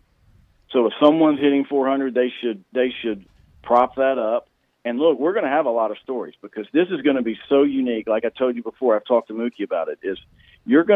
These players are so used to playing in front of large crowds, both for them and against them, that motivates them on days that they don't feel real good. There are certain players that live a certain lifestyle that they're not going to be able to live because, good or bad, because of this pandemic and all the quarantine that's going to be having to take place. They're going to have to find ways to motivate themselves. It's like I told Mookie, you're going to have to put yourself back in time when you were, 19 years old playing on a secondary field in spring training at 9 o'clock in the morning with no fans and figure out a way to get after it and compete at the highest level. Because if you're typically used to relying on, the fans and the music and the crowds and all that to get you going, it's not there. And there's going to be, I'm telling you, you're going to see a lot of guys, a lot of big leaguers that are veterans not have very good years. They're not going to be able to turn that switch on. How much of that is middle of the year having to go to spring training, and if you get off to a bad start, you don't have all year to fix it. It's all of those things, Wolo. It's all of those things. And how about no fans? Where do no fans come in? It's all a component of it. It's like I remember Rod Carew made a statement. I had him in spring training my last year, and someone was asking these questions. It's like, well, did you ever worry about, hitting 300? He said, look, there were seasons halfway at the All-Star break I'm hitting, 260. He wasn't worried at all because he knew at the end of the day he's going to end up hitting 315 or 320, and he did. Now you don't have 160 games. Mm-hmm. So you're going to see guys start puckering up a little bit because they realize, oh, God, if I don't get off to a good start, it's hard to catch up. It's hard to get that average back up. Yeah, you can make up that slow start, like you mentioned, Tim. You can make that up, but once traditional season, you get into late May, early June, you're just now. I know Matt Carpenter did it a few years ago, but you're just not bringing 200 up to 300 because you don't have time. No shot. And on the other side of it, you could be with 70 games, you could go into a game hitting 330 and end the game hitting 300. You could lose 30 points in a game because you don't have many at bats. Tim, I don't remember the exact numbers, but we went to St. Louis one year for a 3-game series, Friday, Saturday night, Sunday afternoon against the Padres, and I don't remember the exact numbers, but I'm going to say in the 290s when we got there for Tony Gwynn. When we left, he was around 305. Yeah, right. They couldn't get him out all weekend. Yeah, that's exactly right. And then, so look, when you get deep, when you get 100 games under you, you can go 0 for 4 and lose 1.5 points. Right. That's okay. You can do that. You go 0 for 4 and lose 16 to 20 points. That's when sometimes the pressure hurts your feelings. These guys. Well, it does more than hurt your feelings because I've been hurt before. The worst aspect for me is if you go back just a year ago and you play 60 or 70, you're going to let's say they agree on 70 or 66 games. Maybe that's where they'll settle. If you go back and look at the mark of where the Washington Nationals were last year after this, they're like 13 games out. They're done. Absolutely. Well, I think what would be interesting to see is go back last year and say, and you can look at the whole picture. Look at the records, like you mentioned with the Nationals. Look at the statistics of just a handful of, 2 handfuls of big league, superstars. See what they were hitting before the All-Star break, and then see what they ended up hitting. It's going to be. There's just so many moving parts with all of this. And granted, I hope we're able to continue to talk about it because that means we're playing. But there's a lot out there that's going to need to be addressed for these players.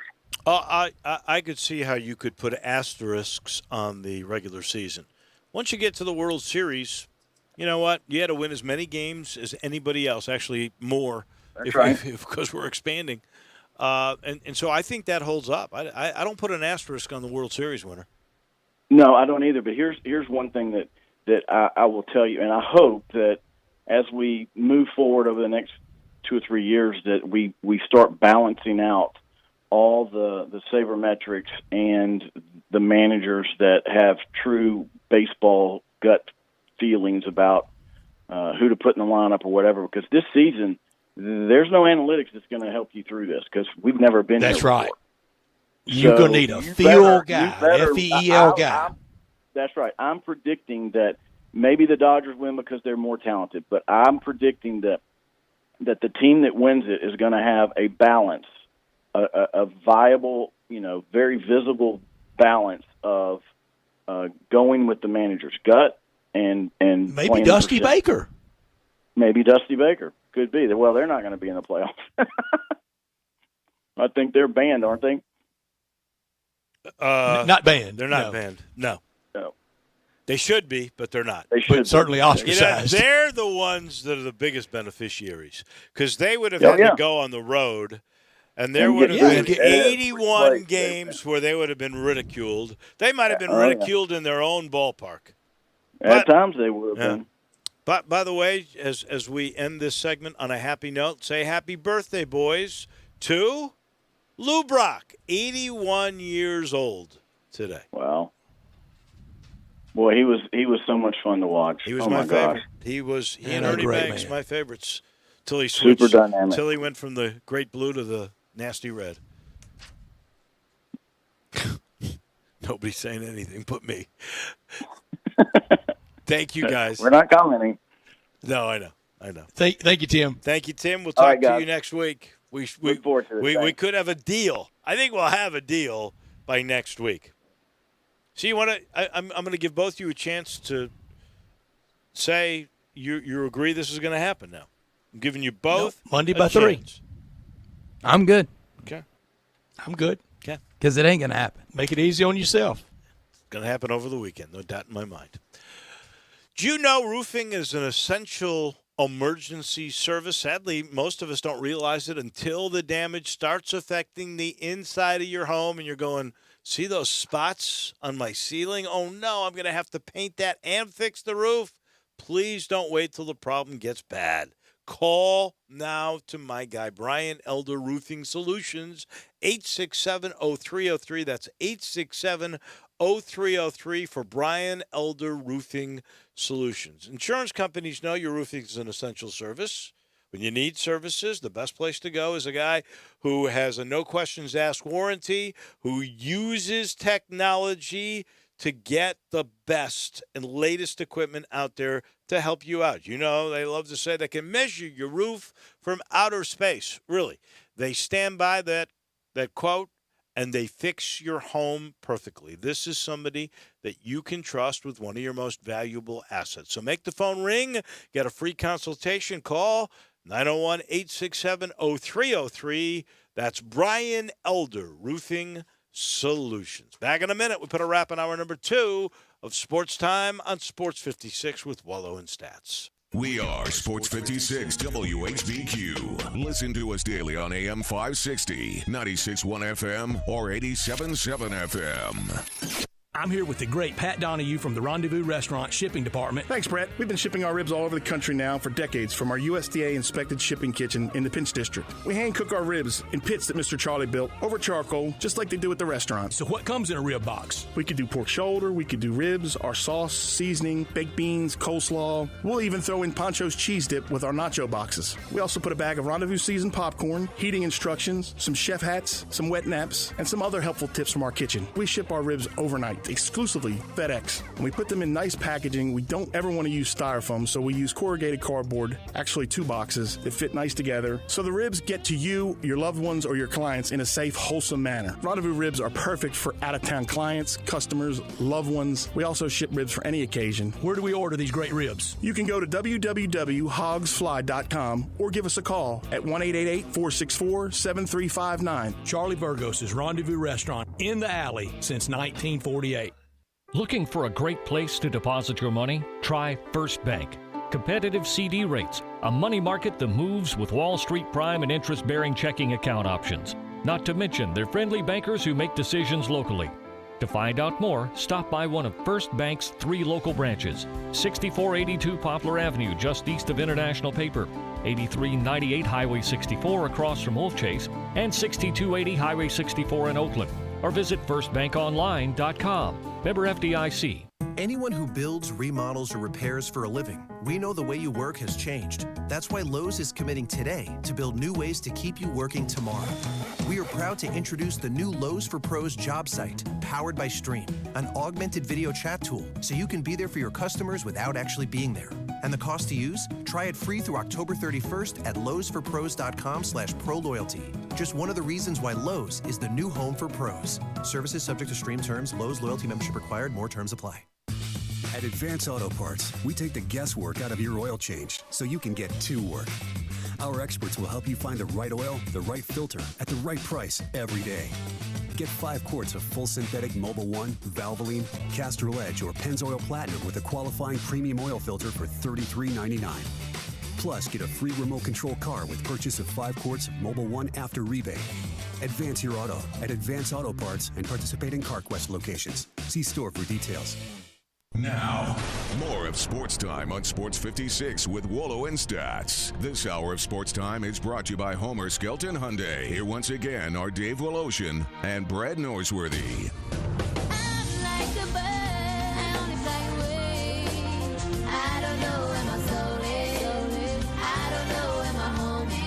A little earlier, we told you the news. Ryan Silverfield has done it again. He got a 4-star inside linebacker out of New Orleans. His name is Andrew Jones, and now on 24/7, The University of Memphis with 14 recruits in the bank. If they all hold true, that is number 34 in the country. Wow, that is amazing. What high school in New Orleans? I'm not 100%. Which is just so fertile and so good. Yeah, I'm trying to let's see if I can get that. They say the high school Friday night scene in New Orleans is a really good one at a lot of places, public, private, and across the state of Louisiana, the Friday night. I think all the sports played in Louisiana. You can go down there and get a player in almost anything. It's Marrero, Louisiana. The school is called John Ehret. You familiar with that? I'm not. He had 137 tackles, 42 for loss last year as a junior. And, Memphis got him from Florida State, Georgia, Houston, and Louisville. Dave, high hardman for you, and it's tough. Drew, you weigh in as well. From the beginning of the virus until now, what do you think, kind of what did you hear early on that is so far and away from actuality? It might be, the death numbers will be small, and they're not. 120 is not. What? And here's mine. And I bought this. Ultraviolet rays. When we get to summertime, don't worry about a thing. Well, they got ultraviolet rays in pretty high demand in Scottsdale. I never bought that one because at the time we were saying that, it was summery in Brazil, and they were going crazy. That's a good point. I never bought that one. And Australia, I think, when Tom Hanks got it. I think every day there's a new thing I could tell you, okay? And I'll just go to yesterday's news. We know Clorox won't work. Right. Yesterday's news was now we're not sure that really it's spread from bacteria on surfaces. So all those latex gloves and all we got to every 10 seconds disinfect. Still wash your hands. I get that. But every surface, now they don't even think it. They think, which would put a little more premium on masks, they think. That's why y'all laughed at me with masks and gloves on. The spread is coming from oral droplets. That seems to be the main thing. And don't sing or yell in front of people, or if you're going to, make sure you got a mask on, and that should bring it down. That for me. What about you, Drew?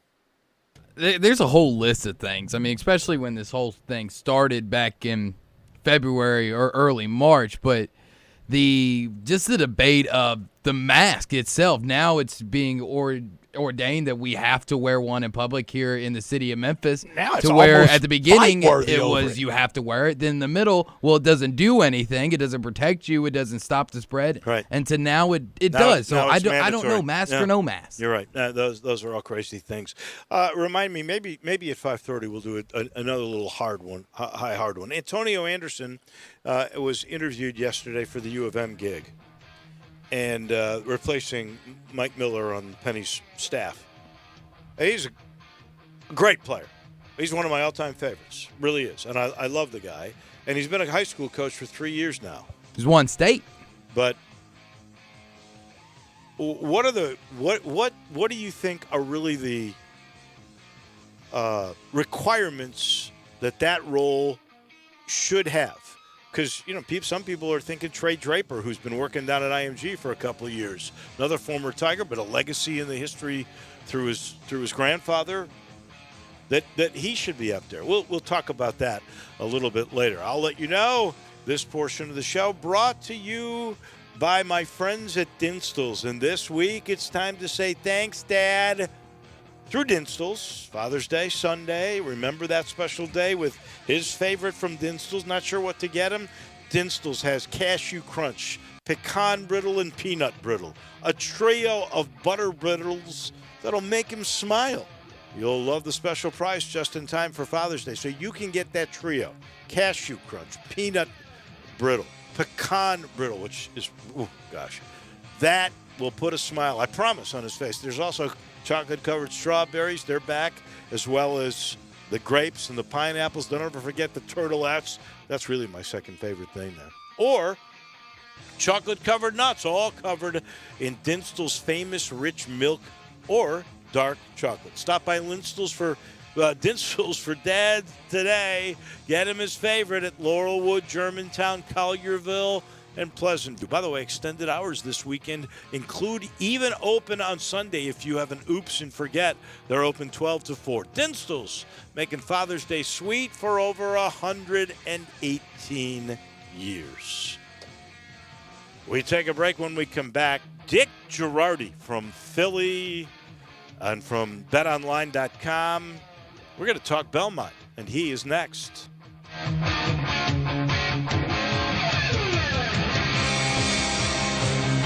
If you want to make money in sales, Flynn Broadcasting wants you.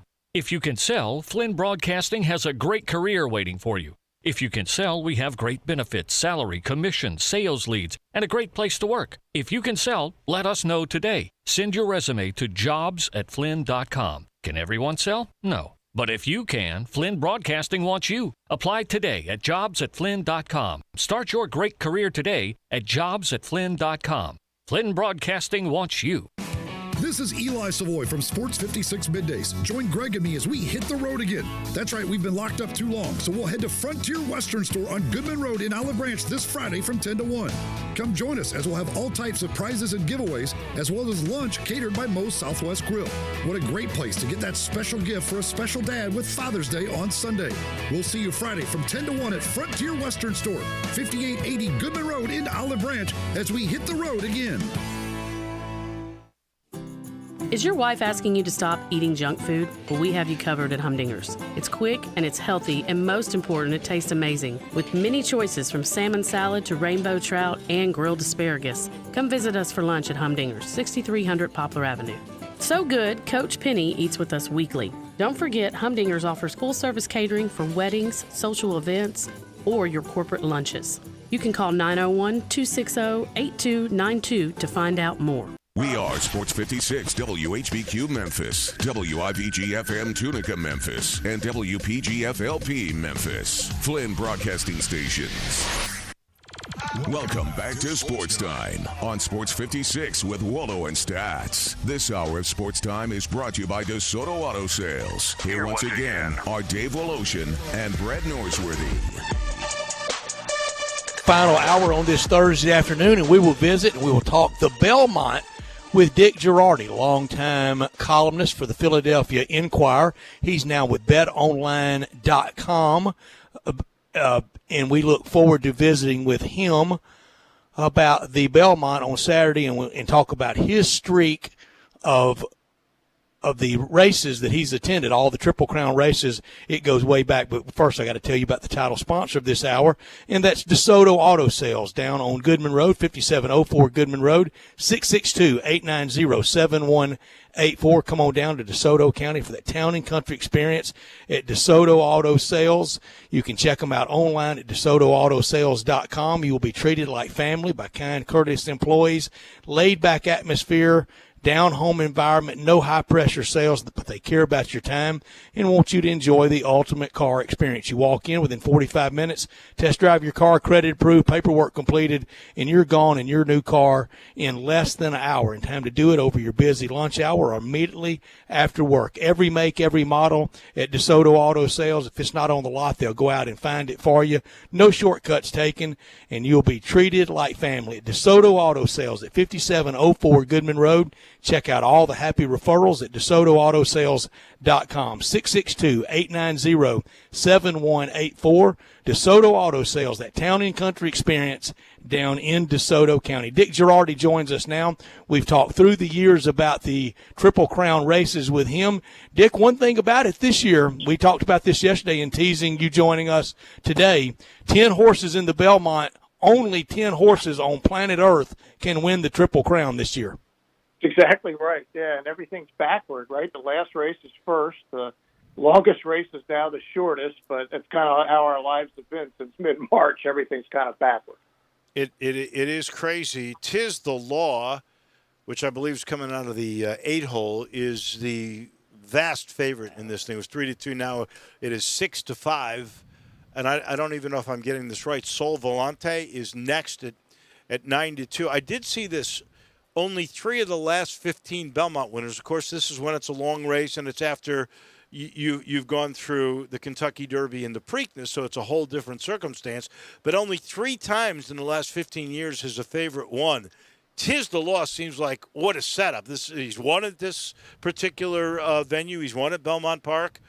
Is there anybody that can beat Tis the Law? Look, he is absolutely 100%, as you said, the horse to beat. He's got the best resume. The only horse in the race that's won a Grade 1 stakes race. That's the highest level in horse racing, and he's won 2 of them, including the Champagne Stakes last fall at Belmont Park. So it's his home track. So, yeah, everything is going his way. And unlike, say, some other years when all of the very best horses would be in here, they're really not, because nobody even knew this race was going to happen until like 3 weeks ago when they finally were able to set a schedule when New York reopened. So, yeah, Tis the Law is an overwhelming favorite. I don't think there's a lot of horses that could beat him, but the one horse I'm looking at is number 1, Tap It to Win, who just won at Belmont Park 2 weeks ago. I think he's got the best chance to beat, if anybody's going to beat Tis the Law, I think it's going to be Tap to Win. What a value. It's 6-1. How about that? Yeah, I can't give you guys an even money shot. You don't need that. No, that's no fun. We like the fun numbers in there. Yeah, Dick, will this be the most normal thing in your life since March? Because you always go to all the Triple Crown races. You haven't missed one since 1985. Is that correct? 87, but who's counting? But yeah, I started working at the paper in 85. I didn't go to the Derby the first 2 years, but yeah, every year since. Yes, yeah. The answer is yes. It's like, hey, I know what this is. I mean, it's like my clock is tuned. The first weekend in May, I'll be in Kentucky. The third weekend, I'll be in Baltimore, and then in New York. So yeah, it is. And I also do a lot of college basketball. That ended right in the middle, as you guys know, the conference tournament. So, yeah, it's been really, really strange for all of us, but especially people that are involved in something that would normally be happening in March, April, and May. Dick, we've talked about what this has done to sports, this pandemic, and I wonder what this has done to the industry of horse racing. When you've had to alter your schedule, and let's face it, we all become horse experts 3 times a year. You a lot more often, obviously, but there have been no races anywhere. What has this done to the industry? So yeah, it's interesting. There's some places like I live north of Philadelphia where the track here has not been open since mid-March, and so the owners of the racehorses, they have nothing but expense. And no revenues, because you still obviously have to feed the horses. The tracks themselves were not closed. People still went out there every day to take care of the horses, feed them, and train them and all that. But there was no races, so there was no chance to earn any money. But conversely, there were actually a couple of circuits, including Florida in Gulfstream Park and in Arkansas, not all that far from you guys, at Oaklawn Park, that remained open the entire time for racing. There were just no fans. So what was happening to them, they actually had a gold mine because there was nothing else to bet on. And horse racing, 90% of the money's bet away from the racetrack now anyway, either on your phone or online to an online wagering account. So they had some astronomical betting totals at the tracks that were able to stay open, but not very many of them were, including nothing here in the Northeast. Everybody's just now started to reopen in the last week or so. And it is big business in Hot Springs. Dave he's covered an Arkansas Derby. I've been to a couple in my life in the Sella family, Charles and Louis Sella now. His dad Charles that passed away. That is an extraordinary family that has owned Oaklawn Park for a long, long time. Dick Girardi, our guest with us, longtime columnist at the Philadelphia Daily News, now with BetOnline.ag. BetOnline.ag. We're talking the Belmont with him. And Dick, I'm concerned about everything. I'm concerned about next year. We're going to have the Triple Crown. Will it be the Kentucky Derby, the Preakness, and the Belmont next year for the Triple Crown? Yeah, unless something unforeseen happens, yes. I think we'll go back to the normal 3 races in 5 weeks in the order you just described. I think that won't change unless for some reason it has to. Because we don't know how long this is going to last or if there's something else going to happen. Yeah, I think this is a one-time thing. It's 3 races over 15 weeks. The Derby's going to go the first Saturday in September, Preakness first Saturday in October, and everything's kind of backward. And some people were saying, well, why couldn't they keep the same schedule? Well, TV had something to do with that. They needed a window for the Derby. Remember, college football is starting. And it's on NBC. There really was no window to get the Belmont in as the third race. Plus, it would be the middle of the NFL. So they made the best of what has been very not a great situation to run these three races, but out of order. The Belmont used to be the longest it's the race. Best we can do. This year, it'll be the shortest. Yeah, and Dick, I promise you, when this first started, we had I'm talking the day after Rudy Gobert night. We were talking if this were the long-term impact in sports that it has been. We talked about how it would hit various sports, and I promise you, we mentioned any horse that's not 3 years old, or that 3-year-old horse, he or she, if it's a filly, won't be running next year if we don't have any of these races. And we are pretty big track fans and horse racing fans. Sure. Neither of us degenerates. I probably more so than Dave, if either one of us would be. But we do love horse racing. Yeah, it's interesting because, and you're right, and Oaklawn Park is a great success story because the Sella family did a phenomenal job, able to keep their track open. Look, I mean, you guys have been to Hot Springs. Mm-hmm. It's not exactly a huge metropolis, so there weren't that many people going to be there anyway. When they had no fans, they were able to run it. And Arkansas Derby Day, which, as you know, they moved back to the first Saturday in May, they had nobody there, and they handled $40 million. Which was twice as much as in the history of the racetrack. Because everybody around the country is at home, right? You couldn't go anywhere then. So we're all sitting around betting the card. It was a great card, and they had phenomenal numbers, even with no fans. But they were the exception to the rule. Right. Part of our fascination with the Triple Crown is, these are the young horses coming up, and it's a grueling 5-week test with the Belmont, the longest at the end.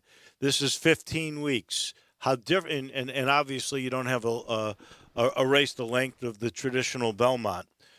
If this goes off well, if we got a Triple Crown winner, whatever it might be, do you think that some will go, you know what, that 5 weeks is crazy. It's too hard on the horses, and they would try to spread it out. Is there a way that this becomes sort of an excuse to end what has been a grueling set of 5 weeks for those horses? Yeah, it's an absolutely great question. I've been on record for, probably a decade saying I think it'd be better first Saturday in May, first Saturday in June to Baltimore, and then maybe July 4th for the Belmont. Spread it over 8-9 weeks.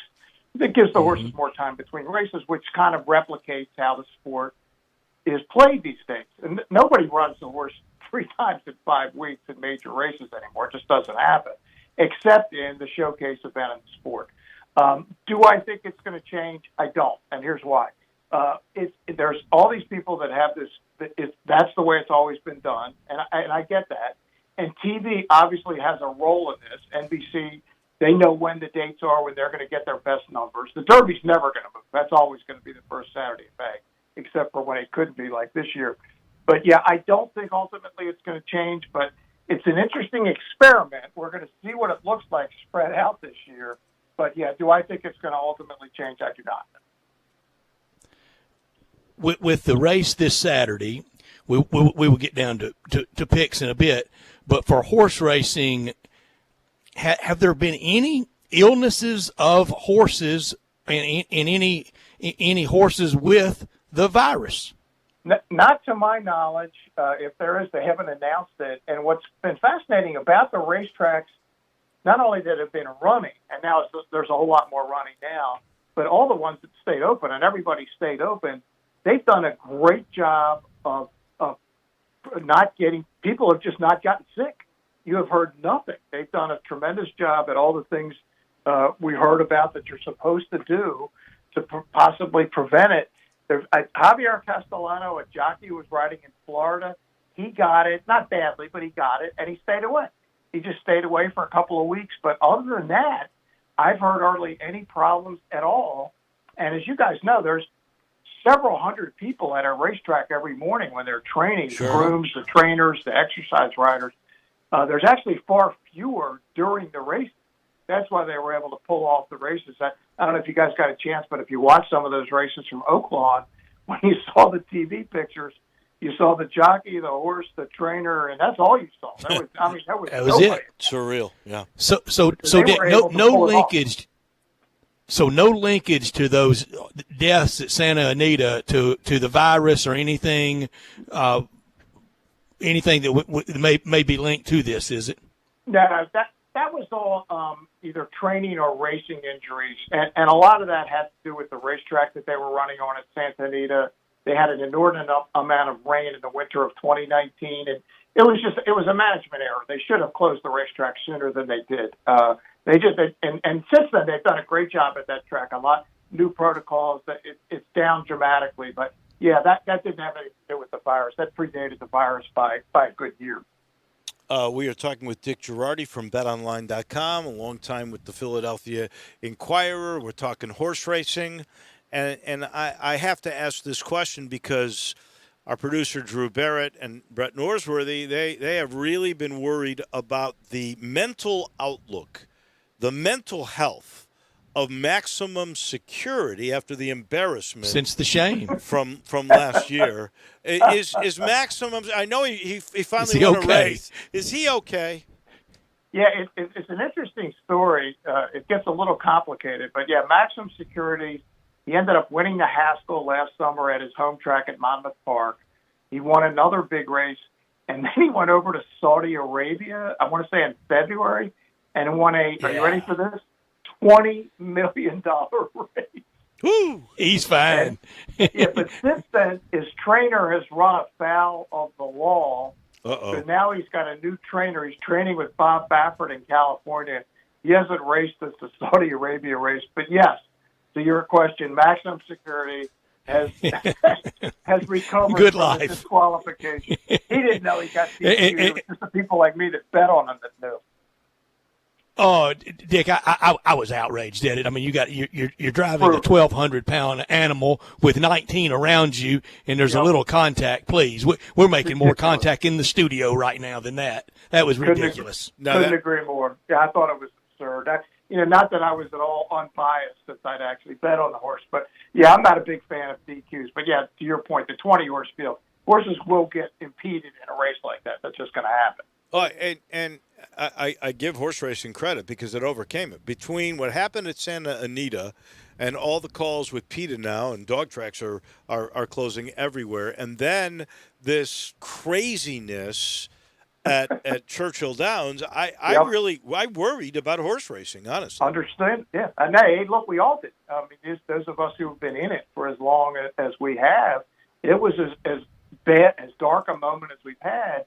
And this is just after we had 2 Triple Crown winners, finally, which were great moments. Yeah. But, yeah, the game does seem to have recovered. But yeah, it's like anytime you have that is not the kind of notoriety you want to have by any means. But, yeah, I think it gave everybody a wake-up call that there just wasn't enough being done for the most important part of the sport, which, of course, is the animals. All right, down the stretch they come. Break it down for us with trainers and jockey combos and horse names, and give our listeners a couple of winning tickets and maybe box them up for them. So Tisdalaw is going to be the heavy favorite, the 8, no question about that. He's trained by Barclay Tagg. Remember Funny Side from 2003, won the Derby and Preakness? Same guy, same owner, same trainer, also a New York bred. So he'll be the big favorite on Saturday. The horse I like to win is the 1, Tap It to Win. I liked him last summer as a 2-year-old, and he ran just 2 horrible races. And I'm thinking, what is the matter with him? It turned out that he had an injury in the second race, so they had a surgery, and the 2 races he's run this year have been awesome. He has the 1 post. He'll be ridden by John Velasquez, who's the all-time leading money earner in the history of horse racing. So I like the 1, Tap It to Win. I think Tisdalaw's second. Dr. Post, the 9 third, and the 10 Pneumatic fourth. So if you're betting superfectas, and I know you guys like to bet superfectas, 1, 8, 9, 10 in that order. All right. And I tell you mine I love. I love the 1, 5, 6, 8. Got to have Tap It to Win in there, and of course have to have Tis the Law. But I love the combination of Todd Pletcher and Javier Castellano on Farmington Road. Yep, he'll be running. one of those kind of horses that can get third or fourth, right? He's going to be running at the end when they're all starting to get tired. Yeah, he's the kind of horse that fills that trifecta, the super perfecta. And Dave's a big golfer, and he yells this all the time: four left, the 6 horse. So that's why he used the golf horse number 6. Funny. Tell me a little bit more, if you will, about, and I don't know if I'm pronouncing it correctly, Sol Volante. So he's run 6 times, 4 wins, a second and a third. As consistent, the only horse any more consistent than him is Pistol, who's run 5 times with 4 wins and a third. The issue I have with Sol Volante, he ran on June the 10th, so that's 8 days ago. It'll be only 10 days between races. That's very unusual, and I think this is kind of an afterthought, and that's not usually the way you win these big races. He was in Florida. I think he's a contender, no question. I'm probably not. I'm going to try to beat hit, but look, if he hit the top 3, I'm not going to be surprised either. Okay. You are in Philly. We mentioned that before, and you're working for a great organization, which is betonline.com. Have you guys got a line on whether the owners will accept the baseball players' new proposal? Because we want baseball. Boy, talk about a tough line to make. Oh, my God. Yeah, I mean, look, at some point, the way I would look at it, and we don't have a line yet, but at least not that I'm aware of. At some point, well, I don't know what the number is. What is it? Several billion they're going to divide. Can't you find a way to divide that in some fashion? I mean, come on. You're going to just not. Feels like it should be easy. Should be. It should. Yeah. It should not be this way. No, it's great. It's ridiculous. But that's we've been here before. But especially this year, I mean, come on, solve the problem. Dick, if something crazy happens on Saturday, we may catch up with you Monday, and we sure want to catch up with you before the Preakness and the Kentucky Derby the rest of the year. And it's been fun to visit with you. It always is. Anytime, guys. Happy to do it. And you say college basketball, you cover it. Last thing, I promise. Yeah. I saw the other day Fran Dunphy, the former Temple coach, has been named the interim AD. What happened to the old AD? And I think Fran Dunphy will be terrific. I don't know if he's got any chance to be the main one in the long run, but there's never been a better rep for Temple than Fran Dunphy. No question. The former AD just took the job at Boston College. So he's going to start there, I believe, July 1st. And that's when Fran will take over. And you're right, I've known Fran since the late 80s. And he was really kind of one of my mentors when I came up to Philly to start. I actually came to just cover horse racing and then morphed into covering college hoops as well. And he was the guy that kind of helped me out. And you're right, no better person. And look, they're talking about interim and bringing in somebody else. I got a feeling he's going to do so well, he might not be interim. He might be the guy. And he's always kind of talked to me about how he would like that at one point of his life. So yeah, it's great. It's great for Temple. Everybody likes him. He knows the territory. So yeah, I think it's a great hire. I believe. Wait, he still teaches like an ethics course, isn't it? At Temple. He teaches in the Fox Business School. That's exactly right, and has for a number of years. The basketball coach / professor. Love him. Thank you, Dick. It's been enlightening, and now I got a new horse here. Tap it. I'm all set. Sounds good. Thanks, guys. Thank you. We appreciate it. Thank you. Thank you very much. And that is Dick Girardi. A lot of fun. That was outstanding for sure. Always is. Here's my only thing about in that role for Fran Dunphy. Is he a ball of fire fundraising? I don't know. And you got to be now. And Temple football's right there. Sure is. It's been really good for the last, 10 years? Remember, it was a joke. I mean, they got kicked out of the Big East because they were so bad. And Bruce Arians gave up on it 40 years ago. He sure did. That'd be my only thing. Would he be, a ball of fire? But Dick Girardi covering the Philly hoop scene. I told Hoops Weiss at the AAC championship game. I promise you, if I won the Powerball and could just live the superfan Jimmy Goldstein life 1 year from November through the end of the regular season, I would dedicate myself to propping down in Philly and just going to a different college basketball game a night. It would be fun. I will tell you, I think Dunphy would be a good fundraiser. I think he helped to raise the funds for the Leah Corus Center. Everybody thinks that was Bill Cosby, but it really wasn't. It's named after a family called Leah Corus, and I think this guy, John Chaney helped. He's got a lot of business connections because he has taught in that business school, as Dick was just telling us. I got the feeling he could raise money. I really do. I'm a big You can't Fran be scared to Dunphy be guy. told no. No. Well, it's like being in sales. If you're a basketball coach, you've gotten used to being told no before by 18-year-olds. This portion of the show. Yeah, because what does runner-up get you? You know, in recruiting, there's no silver or bronze medal. Right. That's right. This portion of the show brought to you by Conway. Conway Services, heating, cooling, plumbing, electric, and a chance for you to get into the 20th century when it comes to a new cooling system for your home and get money back. That's right. Carrier and Conway have teamed up. If you buy a new Infinity system from Carrier, you'll get $1,500. If your system needs 2 units, 3,000 smackaroos.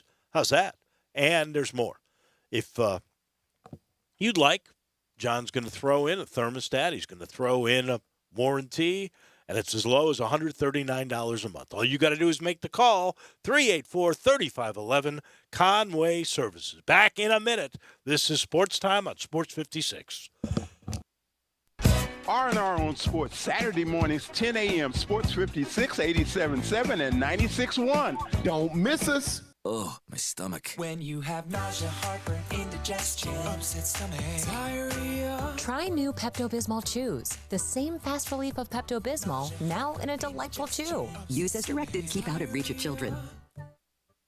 Central Barbecue is committed to the health and safety of this community, who has supported Central for almost 20 years. Central Barbecue is still open for business with to-go and delivery options to serve the greater Memphis area with the same great barbecue you have come to know and love. With 4 locations to serve you, from downtown, midtown, and East Memphis, you can order your favorite barbecue and enjoy everything on the menu in the comfort of your own home. Call your nearest Central Barbecue location for more information on delivery and to-go options today. You'll see the dedication in every single step. You'll see it in the smiles when smiles are hard to get. You'll see it in the little things that add up to success. The caring and passion are the things that we love best.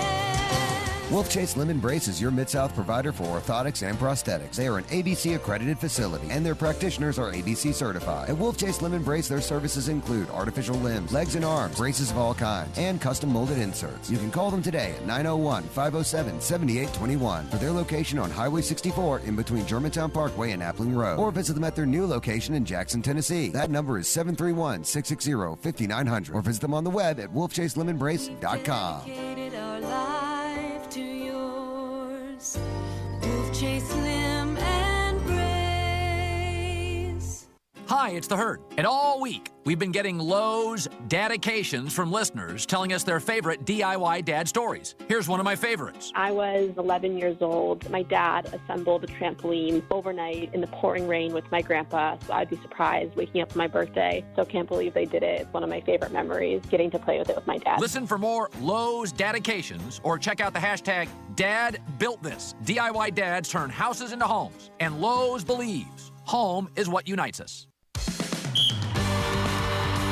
Hi, this is Rob Brown. Join Pete Cordelli and me for Sidelines, Saturday mornings, 8 to 10 a.m. on Sports 56, 87.7, and 96.1 FM. We'll cover the Memphis Tigers, the SEC, recruiting. Hey, if they keep score, we're covering it. Check us out on the website at sports56whbq.com and sidelines.live. Sidelines is brought to you by Duncan Williams Asset Management. Saturday mornings, 8 to 10 a.m. Get up and give us a call.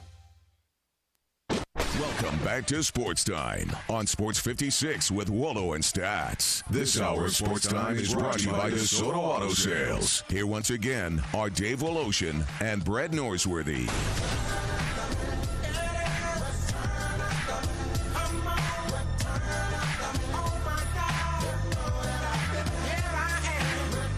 Cruising through our final hour of this program on this Thursday. And I mentioned a little earlier, Antonio Anderson was interviewed yesterday for the position Mike Miller had on the U of M team. And we know Penny's there. We know Cody Toppert is there. We know the guy that was the first one Tony.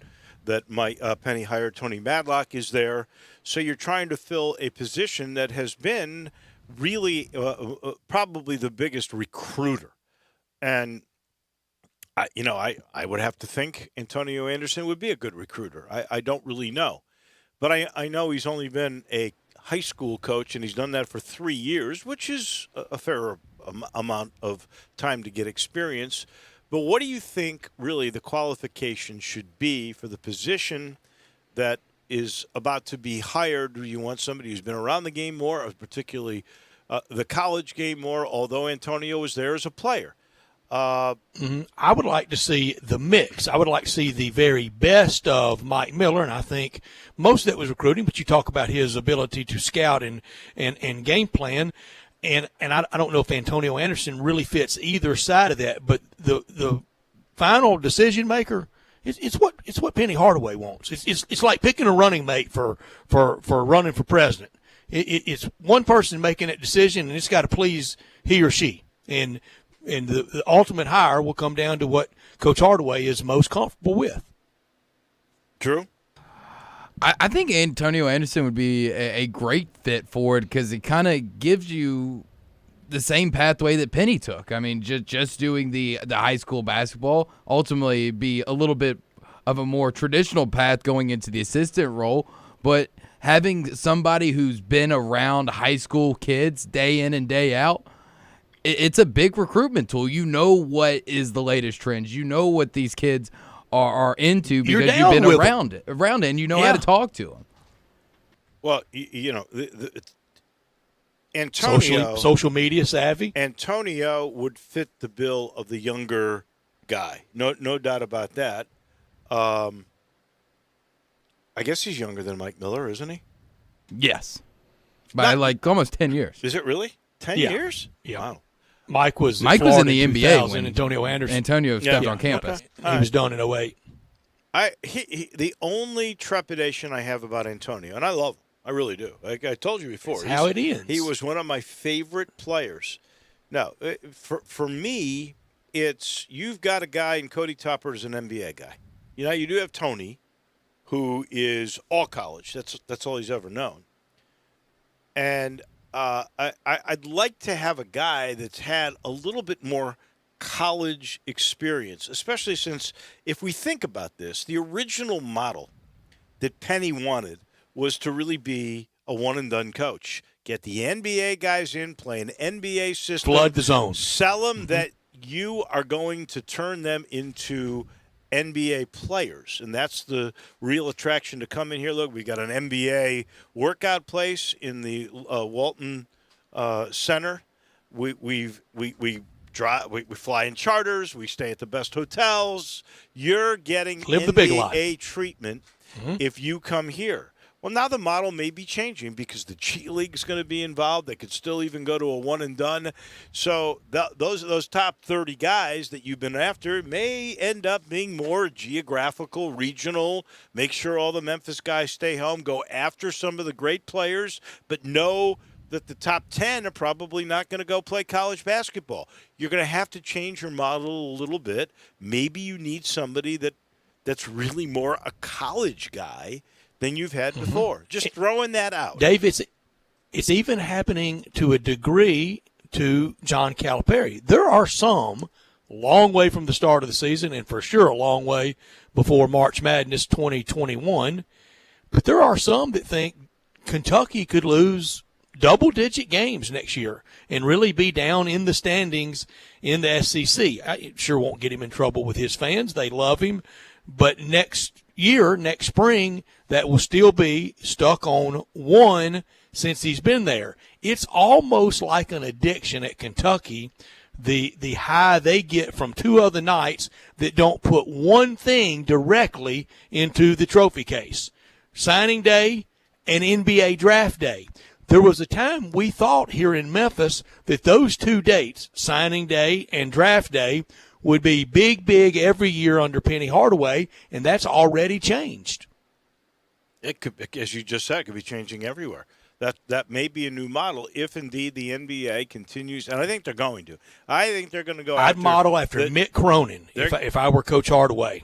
If they could, I would go out to UCLA and spend 2 weeks with that staff and listen to him both with how he built it at Cincinnati and how he's off to the start at UCLA. Now they have a little bit of an advantage over Memphis still with that famous name, UCLA, but not as much as they used to have. Well, I can understand. He does it with grunts. I can understand how you could be excited about Cronin and his prospects at UCLA, especially with the way he turned around last year. But if you look at Cronin and his success in NCAA tournaments, it's not very good.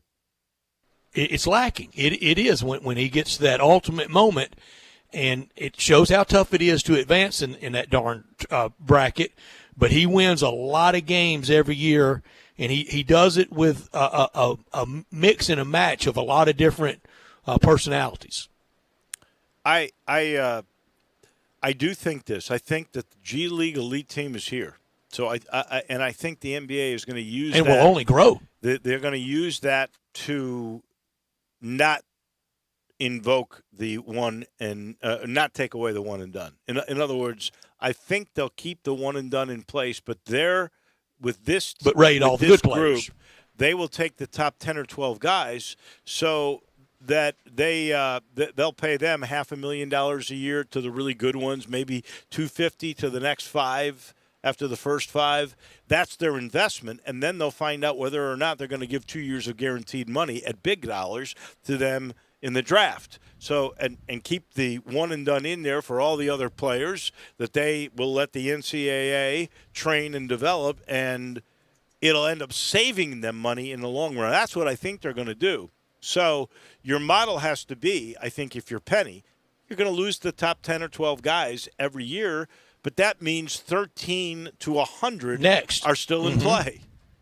Yeah, and he will be in the mix going forward for Coach Hardaway at Memphis, and there's just no reason for – I mean, it's almost like the West Texas oil fields. They're never going dry.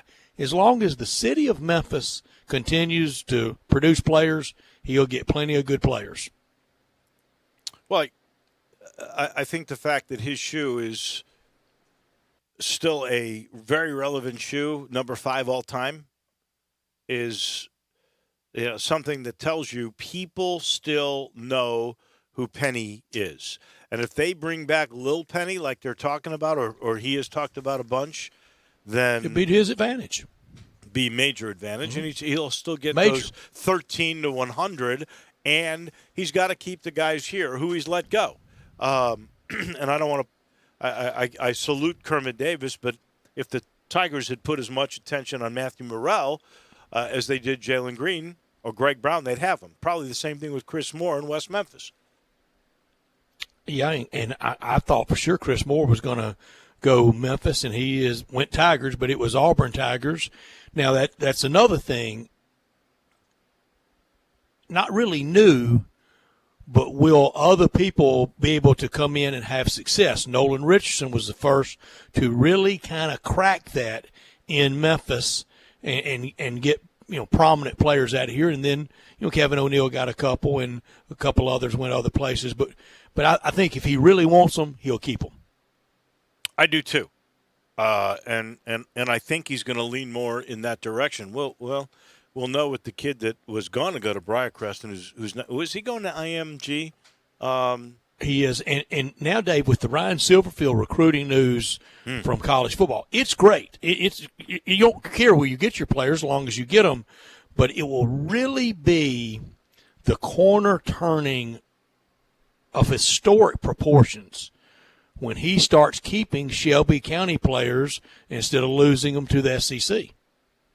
That I agree with. I was just thinking that to myself. He's getting great players out of New Orleans. That's the next. That's the next Mount Everest for him. Louisiana, Texas, in particular Houston, unbelievable jobs that it started with Fuente, and it was picked up by Norvell. A lot of ball players there, too. And Memphis historically has done a pretty decent job in the state of Florida now. Some of that has been slowed down by the likes of UCF, USF, Florida Atlantic, Florida International, all becoming entities that didn't exist when they were getting players like Keith Benton. But you're right. The one thing, and they've always gotten really good players out of schools like MUS and Christian Brothers, and have developed them, or Whitehaven for that matter. But when there's look at Anthony Miller, when there's been a unreal player, a 4-star guy that went to Whitehaven or Christian Brothers or MUS, where did they end up going? They ended up going to an SEC school. When they all those when linebackers from Whitehaven last year. When the Tigers secure, even though there's what's his name that worked for the school for a long time, is a great kid. He was a linebacker from Whitehaven, and then worked in fundraising. Oh my gosh, can't think of his name right now. Great looking man, really. He was on a fast track, I thought, to be an AD. Charles. Somebody text me. Don't know. I don't have it. He worked for Tiger Sports, Tiger Scholarship Fund. Anyway, even with that kind of history, when it's a 4-star guy or a 5-star guy, they've gone to the SEC. If you get one of those, like they just did out of New Orleans, out of that kid from Marrera, Louisiana, today, when you get that in and Memphis, for everybody, you'll be going crazy. And everybody's still waiting for that next great quarterback out of Memphis. It's just been a long time. Charles Harris, that's his name, and I thank Gabe Kuhn for texting me that really quick. Thank you, Gabe. I couldn't think of his name. That's terrible. Man, Gabe's on top of it, isn't he? Oh, yeah. He's always. You got to get up early to top him, don't you? Oh, yeah, no doubt. Charles Harris, I forget where he went, but it was a good job. But if he had chosen, I think he could have been fast track to an AD somewhere. That is for sure. Dave, were you part of the groundbreaking yesterday at the facility? Did you have a shovel in hand? I hate to say this. Come on, why not? Well, because I really believe they had to limit it. Yeah, here's the thing. When they first had the groundbreaking of that, seriously, when they had the groundbreaking of that facility, what was it, 2 years ago? Yeah. I emceed it. Tom Bowen was putting a shovel in the ground. Brad Martin was putting a shovel in the ground. Dr. Rudd was putting a shovel in the ground. Mike Norvell was putting a shovel in the ground. Took a pandemic to knock you out. Of that group, and because of the pandemic, the only guy that was left from that group that I'm thinking about was Dr. Rudd. And he's done a heck of a job. President. You think about all of the cranes. Drew, we got to buy that as an excuse that he got knocked out in 2 years of the groundbreaking. Are we really in the ribbon cutting? Baby. Pandemic. Nah, I'm not going to buy it. What are you talking about? Look, I think he was invited and he just didn't want to show up. No. Didn't want to put the work in? No, cutting that ribbon, it's a lot of work. That's not It doesn't slide as easy as everybody thinks. Had they asked me, believe me, I would have been there for that one. I told Gabe today. I'd love to see it. I told Gabe today that he and a lot of players, I mean, those players are out there in 2012 and 13 and 14, you built it. You built that building with your sweat and blood and hard work and wins and turning this around. I got a lot of fun Tommy West stories, but one of my favorites is where that building stands. Let's just envision this. Middle of that new building where the Leaping Tiger is now, there used to be a tractor there. Tommy West used to bring recruits onto that South Campus. He'd go, see that? You see that tractor right there? Before you're through here? We're about to start a new indoor facility right there. Of course, it never happened. Tommy West should be welcomed back as hero someday around that program. I think if anytime he wanted to come back and schmooze with any of those coaches or anybody, he would be welcomed back with open arms. He truly was one of the more popular coaches. High hard one. I know technically the university doesn't have like a ring of honor or anything for Tiger football, but if they did, yes, should they honor Tommy West in some form or fashion, Yes. name something after him? I would. Yes. What would you name after him? And you can't name the field. Something significant. Yeah. What I should do is I should name the carpet in the new place after him because of Don't say the ice machine. The John Calipari. No, the John that was such a Calipari point story. of contention. No, Yeah. no, The ice hardwood machine, floors? That was with Yeah. with Josh Pastner. No, the carpeting that he asked R.C. Johnson for literally 3 years because it was he could not bring recruits into his office normal. Because it was just so stained and old and hadn't been changed since they built the building. And he kept asking them, and finally RC just said, no, it's just going to have to be next year. And then he heard this tapping upstairs, and he walked upstairs, and they were putting in hardwood floors for John Calipari. So I probably would name something. But since you asked me if you were going to name something, I mean, who's the first person you're going to name anything after Memphis football in a Ring of Honor? It's D'Angelo, right? Wouldn't that be number one? Probably. Number two might be Harry Shue. Would you go with that? Danny Wimprine would be up there. Yeah. I would have to put Bob Rush in there, another All-American. Isaac Bruce for certain. Tim Harris. Oh, yeah, absolutely. Joe Allison, Lou Groza Award Father-son combo with the Rogers. Got to go. I mean, we're the kicker school. You got to go with Gotti, too, and Jake Elliott now. And, yeah, there's a bunch you could put Ring of Honors with. And we Ernest Gray. Lucky Lloyd Patterson. Yeah, sure. Kippy Brown. I wish Kippy had gotten a chance to be the coach. I defended the Tigers for years. They have a history until now, and now they do. They just didn't have consistency. No. The Tigers always enjoyed a history. Well, let's face it. This history right now is as good as it gets. Coming off a Cotton Bowl. Is. And fun. Having a brand new state-of-the-art I looked it up, too, on Joe Burrow's numbers. Before the vote, he had 48 touchdown passes. He had 12 in 2 playoff games. But before the Heisman vote, it was 48. Now, think about this. He had 12 in 2 playoff games? That's against the best.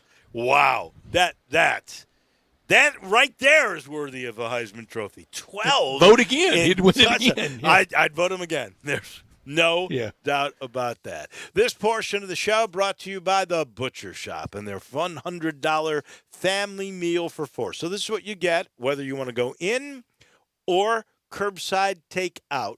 All you got to do is order on the phone, 757-4244. But you get, for $100, 4 famous Butcher Shop entrees. You pick between a New York strip, Atlantic salmon, or chicken breasts. You can upgrade for $4 to a ribeye. You can go $6 for a filet mignon.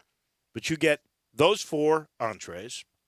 You get garden salad, baked potatoes, and their famous French bread. And it is outstanding. And if you get it, you take it home, and you don't eat all of it because they give you so much. It works to freeze it. And then when you take it out, I mean, it's fantastic. And you're going to get 4 handmade, homemade desserts with ice cream, either cheesecake or brownie. How about that? It's just so easy. If you want to take it home, fine. If you want to come inside, they're good with that now, too. At the Agri Center, and I don't want to forget, tomorrow, it's Hamburger Friday, the best burger you ever put in your mouth from 11 until 2. The Butcher Shop, they got it going on. We take a timeout. When we come back, it'll be time for Crunch Time. Take Sports 56 with you on your phone or tablet. Download our official Sports 56 app today.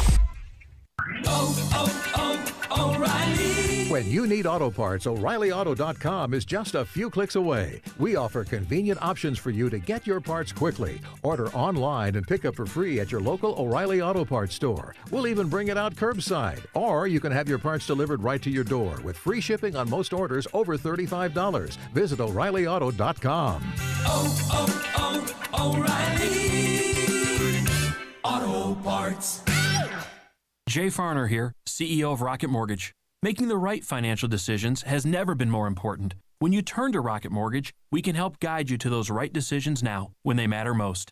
Mortgage rates are near historic lows, so now is a great time to call 8338-ROCKET.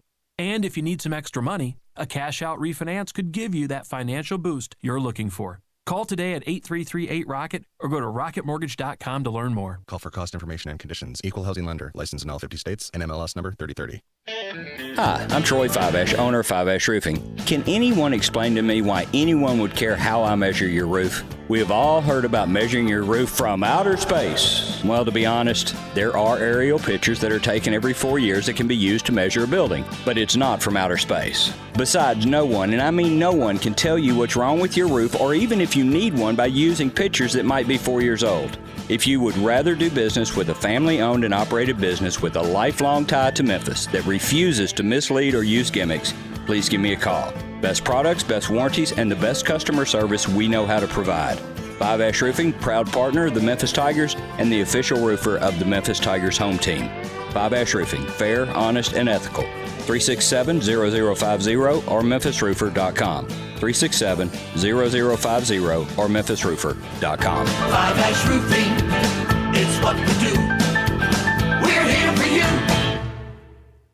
You can get podcasts of all our daily shows and all of our biggest interviews delivered right to your inbox just by signing up at sports56whpq.com. It's the best way to stay informed on what's going on in sports, and it's brought to you by Surfacapes Concrete Floors. Garage, restaurants, office, retail, and industrial floors, Surfacapes does them all, as well as pool decks. Call 901-888-5000 or go to surfacapes.com. Get full shows and the best interviews from Sports 56 delivered straight to your inbox. Sign up at sports56whpq.com. Welcome back to Sports Time on Sports 56 with Wallo and Stats. This hour of Sports Time is brought to you by DeSoto Auto Sales. Here once again are Dave Wolosian and Brad Norsworthy. Come on, Muhammad, we hit fame. We beat with the deal, we get insane. Final portion of the show. It's brought to you by Homer Skelton Hyundai and Genesis of Olive Branch. I want you to go check out those Genesis cars. SUVs coming. I can't wait for that.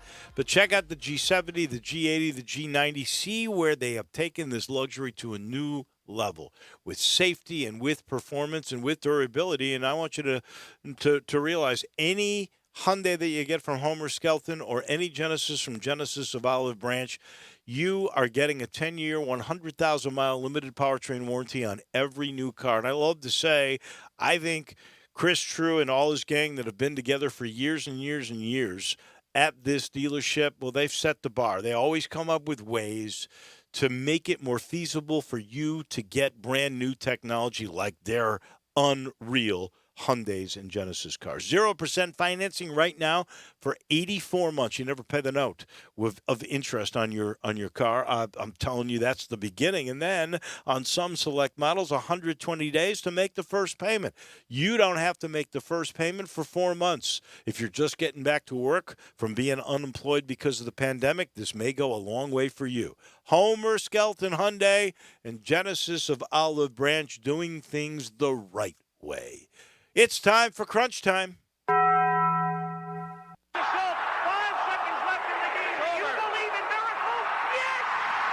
crazy, folks! Go crazy! This is for all the biggest crunch time. You are looking live. In your life have you seen anything like that? Take questions again for the student athletes at this time, please. What's happening, big dog? How you doing? Is this thing working? It's obviously crunch time. Hammer, nail, coffin. This baby is over. Woo! Woo! Time for Taco Bell Crunch Time. Taco Bell, home of the crispy tortilla chips, topped with a double portion of either seasoned beef or shredded chicken, plus refried beans, nacho cheese sauce, reduced fat sour cream, guacamole, and a 3-cheese blend. Nachos Bel Grande, heaping portion of chips, topped with ground beef, tomatoes, beans, nacho cheese sauce, and a dollop of sour cream. Taco Bell, home to great food you get on your way home real fast, and they bring you crunch time every day. Dave learned today that when people don't believe, I'd never heard of the OAN network until Monday of this week, and with a picture from a fishing trip. I swear I thought it was Outdoor Activities Network. But I got topped today. A friend of mine asked me what I thought of the top 50 people according to Fox Business Network right now in sports. And he asked me, he said, what do you think of a guy named Big Cat and PFT Commenter? Have y'all ever heard of him? Never. Yeah, I know what it is. It's from Barstool. There They you go. play. I've never heard they of it. play. Must be a younger NCAA guy. football online from the 2014. So he's a video game guy? Yeah, but they've been doing it to kind of fill Wouldn't know spots. Big and it's been Cat huge and on commenter if they huge on walked in the social room. media and everything. I wouldn't either. I wouldn't know. I'm pretty sure Lane Kiffin's even tweeted about it. Like a lot of coaches have tweeted about it. Wow. Huh. I learned today TSSAA, Big Cat, the Tennessee High School Athletic Association, they got $385,000 in PPP money from the government. However, they lost $1.1 million, so they probably need it. And we learned late today, not that long ago, that U of M got another great recruit, the 4-star inside linebacker Andrew Jones from right outside of New Orleans, Louisiana. Another Louisiana player. This will be the highest-ranked guy in the class, and Memphis is now number 34 overall in the country. could have done without 2 days in a row. He speaks. First doctor I've ever seen give his own second opinions. Dr. Fauci leveled off baseball yesterday, hammered football today. He's argued every side of the issue during the virus. This was sadly predictable. A month ago, he said football would be fine. He did say now. Who does he level off tomorrow? He said it would need to be in a bubble. I could have done it without the fact that Texas football had 13 positive cases. Only 2 of those cases came from last week, so they've got more. They're self-isolating, and there are 10 more in quarantine. Kansas State had 8 more. We've still got a long Ohio State won't give out way to numbers. go. No, we got a long way to go. Yeah. That is the bottom Keep an eye line. on the baseball negotiations tonight. See if Dave can take his victory lap tomorrow.